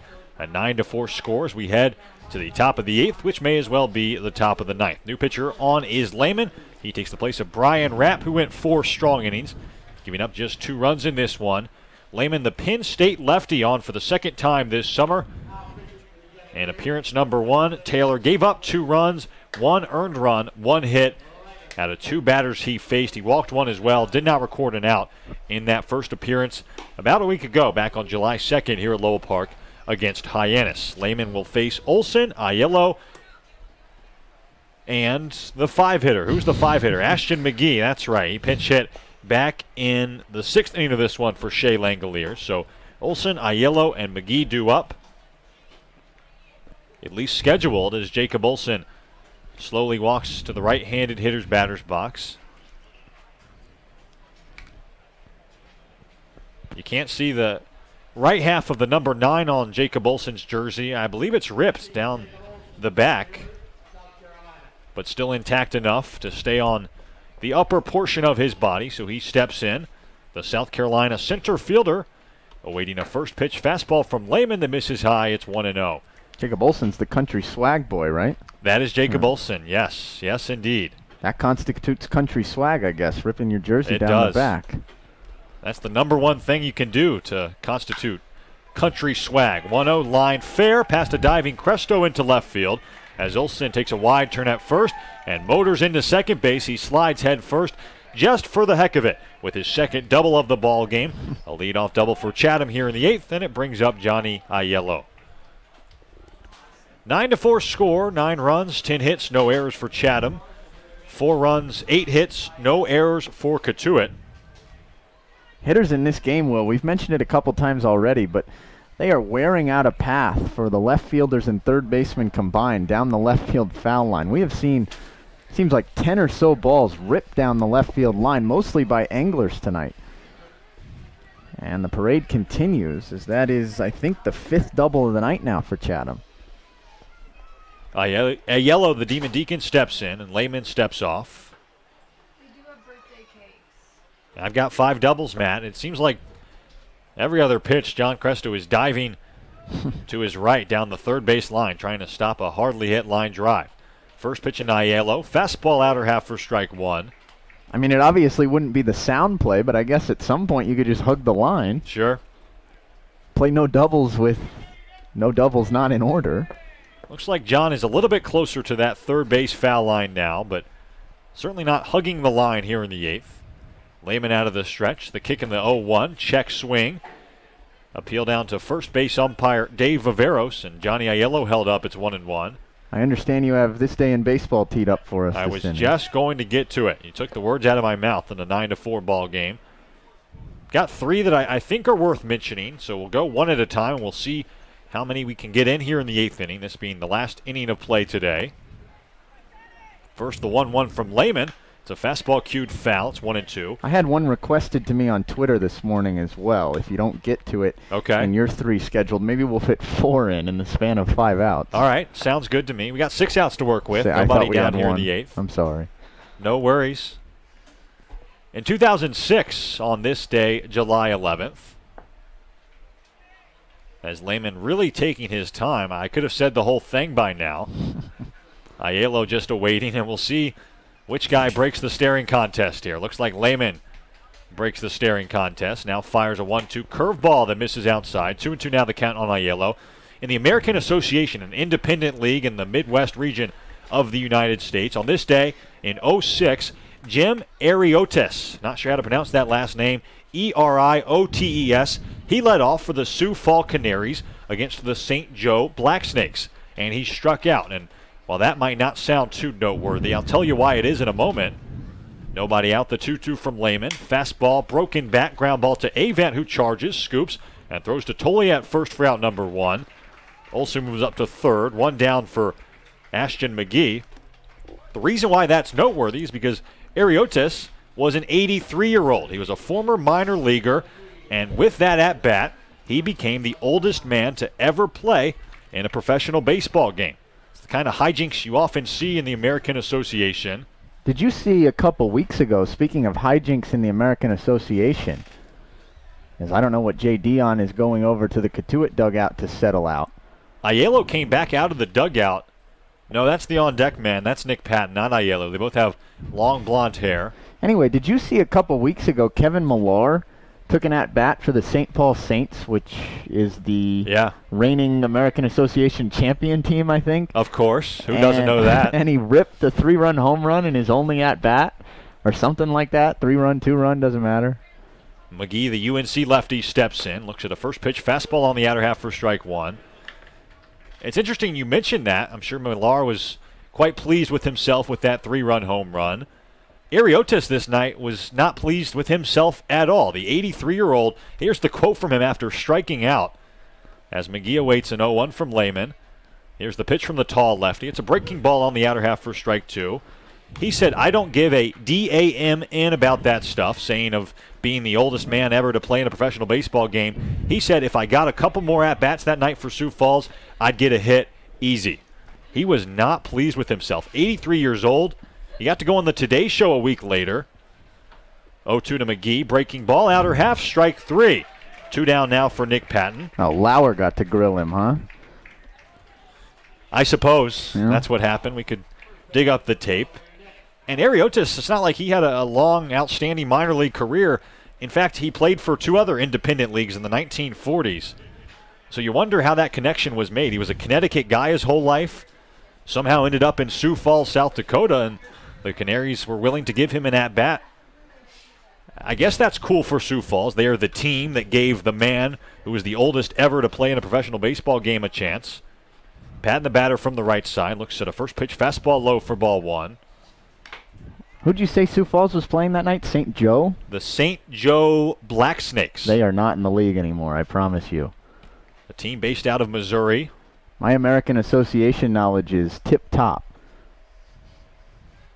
I think we all strive to have that kind of information in our heads. 2 outs, 1-0 from Lehman. Fastball outer half, 1-1. I'll get into number 2 here quickly. It involves a Kettleer because it involves Jeff Conine, who, of course, is Griffin Conine's father. Jeff, on this day in 1995, as Lehman pauses before the 1-1. Here it is. It's a fastball low. Gets by Martellini, and the runner Olson comes home. Tag applied by Lehman.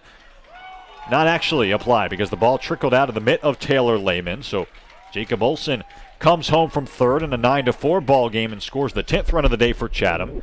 The score now 10-4. Anyway, in 1995, Jeff Conine became just the 10th player ever to homer in his first All-Star at-bat. Kind of cool. Any connection to any Kettleer, we'll try to find that in this day in baseball. As Patton ahead in the count, 2-1, 2 down, 10-4 ball game. The 2-1 skied on the infield as Alexander ranges back. Taylor Lehman pointing up at that fly ball, and Luke backpedaling into shallow right center.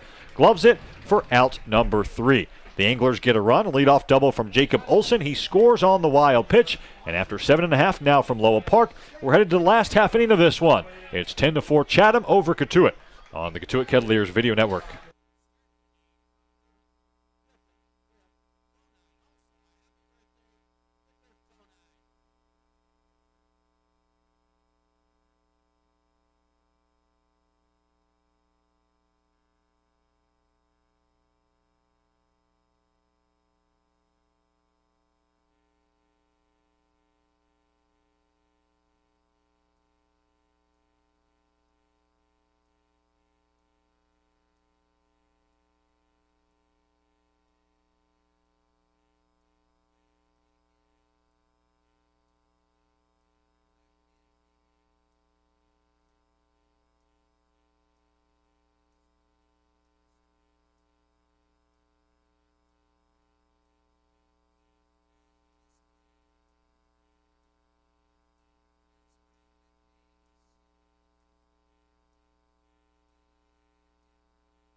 Mercifully, to the bottom half of the 8th we go from Lowell Park. It's 10-4. Chatham leading Cotuit by 6 runs.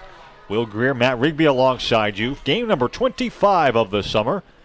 And we appreciate you still tuning in with us here on the Cotuit Kettleers Video Network. Not a lot of fans left at Lowell Park.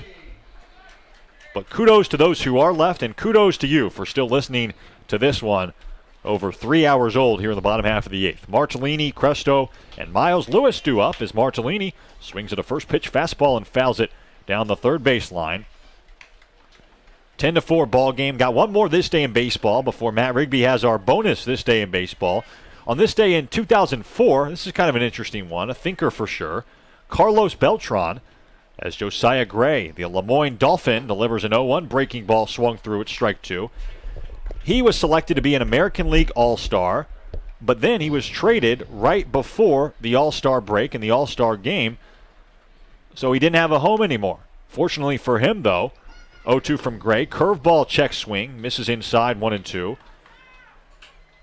The NL manager, Jack McKeon, allowed Carlos Beltran to play on the NL side because Ken Griffey Jr. had to be substituted for. Kind of an interesting situation. You don't see a lot of guys get traded right before the All-Star break. As a 1-2 high chopper to Pena, the shortstop. Jump throw on to first, dug out by Patton. Really nice play that time. The Maine to Delaware connection. And there's one gone for John Cresto. Royals to Astros there on that trade, right? Yes, I believe so. And then Beltran went on that crazy tear that allowed the Astros to make it to the World Series. And then he got paid a truckload of money by, escapes me. Team up in Queens. New York, I believe. Cresto from the right side. Righty-righty matchup with Josiah Gray. First pitch fastball, cracked bat. A number to the shortstop, Pena, who waits for it. Now digs it out and throws to Patton for out number 2. Quickly, Matt, as Miles Lewis comes up. Our bonus this day in baseball. I'll go quickly. I think I've got 2 bonus this days in baseball because you didn't say the other one that I saw today. The first one, Babe Ruth started his major league career today in 1914. There's nothing really else to say because the great Bambino is the great Bambino. He actually started his career pitching on this day in 1914 for the Red Sox. That was, I guess, pre-curse of the Bambino. The second this day in baseball history, Nolan Ryan recorded his 4,000th strikeout on this day. Lewis steps into the left side, swings at a first pitch fastball and flies it to deep left. Palomaki back though, jumps, and did he hold on to that one? Yes, he did. What a phenomenal play. That's actually Stowers out in left field. The Louisville Cardinal making a phenomenal play to ensure this 10-4 win for the Chatham Anglers. So Cotuit having won 6 in a row before tying yesterday. The 7-game lossless streak is broken by Chatham tonight. The Anglers pretty hot right now. They've now won 5 out of their last 7, and the only losses in that stretch to the red-hot Orleans Firebirds. All is still good for Cotuit, though. The Kettleers still in first place in the West Division at 14-10-1, and Chatham just 1 game under 500 as they improve to 12-13. The loss goes to Seth Shuman. The win to Adam Wolf, the lefty out of Louisville, as we'll be back after a quick break to dissect this one on the Cotuit Kettleers Radio Network.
Back in Cotuit, Will Greer, Matt Rigby alongside you for the Cotuit Kettleers post-game show.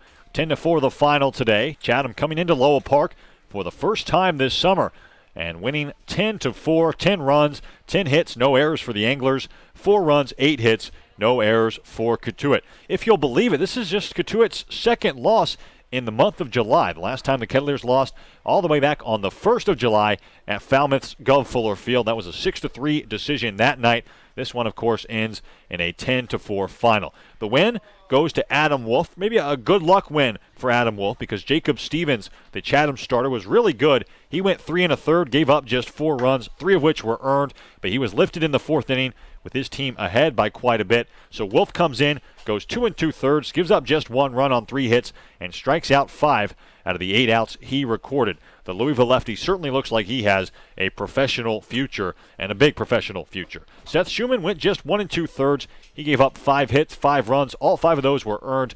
2 walks and 1 strikeout for Seth. Probably his worst start of the summer, but hopefully Seth can rebound in his next start for the Kettleers. David Inman went an inning and a third, gave up 2 runs. Brian Rapp went 4 innings. He gave up 2 runs, and then Lehman comes in, gives up 1 run in his 1 inning out of the bullpen. Cotuit jumped ahead in this one 1-0 early on, but then Chatham scored 5 in their half of the second to go up 5-1, and the rest is kind of history. Cotuit did cut into that lead. It was 5-3 at one point with Griffin Conine connecting for his 6th home run of the summer over the center field wall on his birthday. A nice moment for Griffin there to move into number 2 by himself on the Cape League's home run leaderboard. But then Chatham with 2 in the 3rd, 2 more in the 4th to run away with this one. It was 9-3 at that point.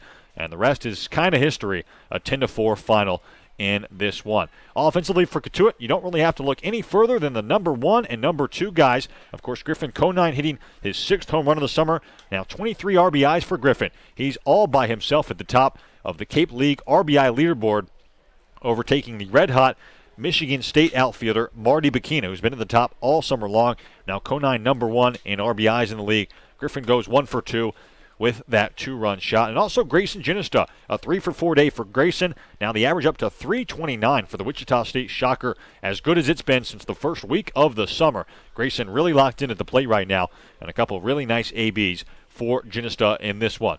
Offensively for Chatham, we could talk about a number of guys. Jacob Olson, 2 for 5 with a pair of doubles. He leads the league in doubles now with 11. Nick Patton, 2 for 4, a couple runs. And a ton of other guys contributed for the Chatham Anglers in this one. Josh Stowers with a 3-for-4 day at the plate, a double and a 2-run home run for him. Ball was really flying out of Lowell Park today. Stowers with a home run, as well as Griffin Conine with a home run to straight away center. Time of the ball game, right around 3 hours in game number 25 of the summer. Of course, though, we only played 8 innings in those 3 hours of baseball today. Again, 10-4 the final. Chatham now ahead in the season series, 2-0. It was an 8-4 loss for Cotuit on June 19th at Chatham's Veterans Field, and tonight it's a 10-4 loss against the Anglers here at Lowell Park. The next matchup in the 4-game series will be on Friday, June 21st, when Cotuit travels to Chatham for the second of 2 times scheduled in the regular season, and then the Anglers will come back here to Lowell Park on Sunday, July 23rd, just 2 days later. So we'll meet up with the Anglers about a week from now, and hopefully better luck next time out for Cotuit against this Chatham team that the Kettleers have really struggled with so far this summer. With the loss, Cotuit moves to 14-10-1 in the West Division, still in first place. Chatham, meanwhile, moves to 12-13, just a game under 500, as the Anglers have won 5 out of their last 7 ball games. We'll pause here on the post-game show, but on the other side, Matt Rigby will have What We Learned Tonight, presented by our good friends at Curry College. And then we'll pause one more time and come back with a look at around the out-of-town scoreboard, a standings update, and a look ahead to tomorrow's trip to Hyannis's McKeon Park. Plenty more to come on the post-game show as we'll step aside on the Cotuit Kettleers Video Network.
Matt Rigby back on the Cotuit Kettleers Video Network. It's time for What We Learned Tonight after a 10-4 Chatham shellacking of your Kettleers in 8 innings tonight from Lowell Park. First, we learned that if you're a scout at a Chatham Anglers game this summer, you might not want to put the radar gun back in the briefcase too soon, because Josiah Gray can bring it. Gray plays his college ball for the Lemoyne College Dolphins, but don't let the Division II tag fool you. Gray worked the final 2 innings of tonight's 10-4 Anglers victory, and he consistently lit up the Lowell Park radar gun with multiple fastballs sizzling in the mid to upper 90s. Gray wasn't the only key piece out of the pen tonight either for Chatham manager John Schiffner, as the duo of Gray and Adam Wolf ultimately worked 4.2 innings of 1-run baseball out of the pen to preserve the Anglers win. Next, as a follow-up to last night's What We Learned, tonight we learned exactly what it does take to get a manager tossed from a Cape League game. Cotuit manager Mike Roberts was ejected by first base umpire Dave Viveros in the 3rd inning of tonight's ball game. And I guess the lesson for Mr. Roberts is not to double dip. Mr. Roberts came out not once but twice to argue calls in that 3rd inning, and after he had a long conversation with Dave Viveros that went up and down the right field line, he said one too many things did Mr. Roberts. Viveros tossed him, and Mike Roberts had to listen to or watch the rest of the game from the parking lot here at Lowell Park. And finally, we learned tonight that on their birthdays, Griffin Conine and Chandler Avant combined for quite a sweet treat. In this game's bottom of the 2nd inning, the Cotuit Kettleers scored 2 times on the strength of a 2-run home run for Griffin Conine. It was his 4th home run in a span of 5 games, his 6th of the summer, and it scored Chandler Avant, who reached in front of Conine with a leadoff walk. At the time, it made the game 5-3, and it looked like the Kettleers were well on their way back into this ball game, but they ultimately could not mount enough of a rally as the remaining innings dragged on, and they ultimately lose tonight 10-4. One final time. That was What We Learned tonight, presented to you as always by Curry College. We want to remind you that Curry College offers 14 NCAA Division III athletic teams in sports such as football, baseball, softball, basketball, hockey, soccer, lacrosse, tennis, cross country, and volleyball. Read about the success of the Curry Colonels and their championship teams. It's all online at curry.edu. We'll step aside and come back to wrap things up on the Cotuit Kettleers post-game show on the Cotuit Kettleers Video Network.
Back at Lowell Park, Will Greer, Matt Rigby alongside you on this 3rd and final segment of the Cotuit Kettleers post-game show.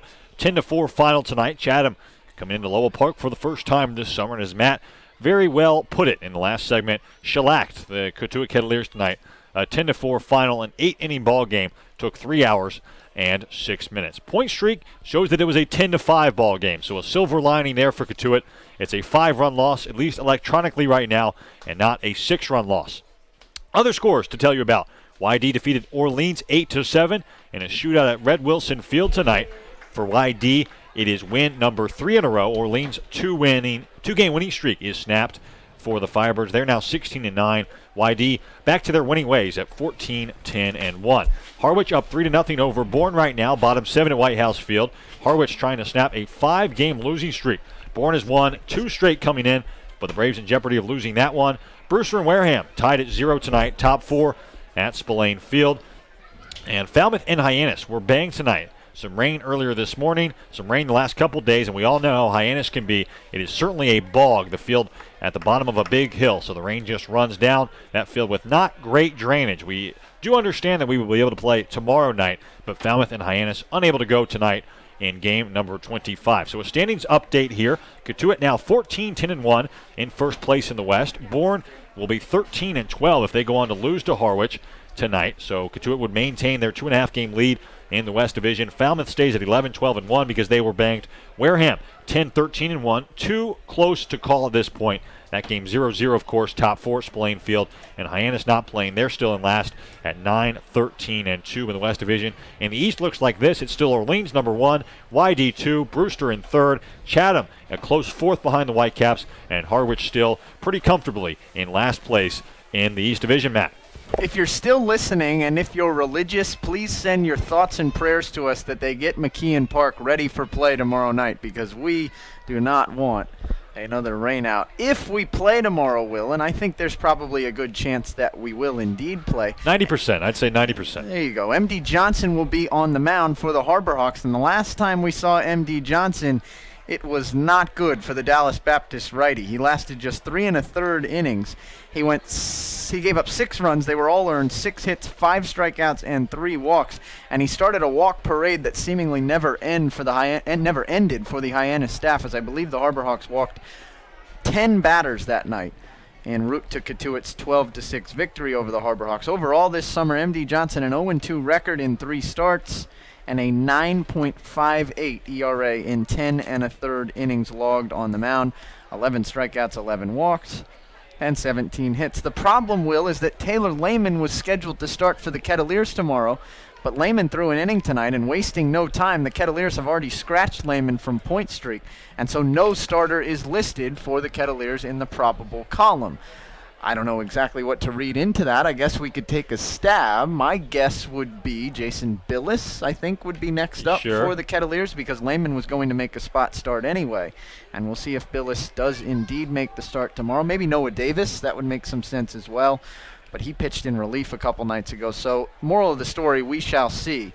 And I hope you will wait with bated breath in advance of tomorrow's pregame show, when we will ultimately give you tonight or tomorrow's starting pitcher, or you can probably check it at some point tomorrow on our various social media website platforms or on Point Streak or wherever you want to check it at. Let's go eat some cake, Will. What do you say? Absolutely. Potluck getting started down to our left here from the Lowell Park press box. It's time to eat. This one, a long baseball game tonight. I know we both have quite large appetites at 8:21 on the East Coast. It's Johnson versus TBA for Cotuit tomorrow, meeting number 4 of the Barnstable Patriot Cup Series, our second trip to Hyannis' McKeon Park. And if the first 3 games are any sign, should be a high-scoring one. These teams averaging 9 runs per game in those 3 prior meetings. We'll get on the air tomorrow night around 5:45. It's a 6 p.m. first pitch from McKeon Park. And again, we do plan to see quite a bit of action. So if you like hitting, if you like high-scoring affairs, should be your kind of night tomorrow night from McKeon Park. For the entire Cotuit Kettleers organization and for my broadcast partners, Matt McHugh as well as Matt Rigby, I've been Will Greer. We appreciate you tuning in tonight. And again, the final score, Chatham 10 and Cotuit 4. We'll talk to you again tomorrow night from McKeon Park. Have a great rest of your Tuesday evening, everyone, and have a great night.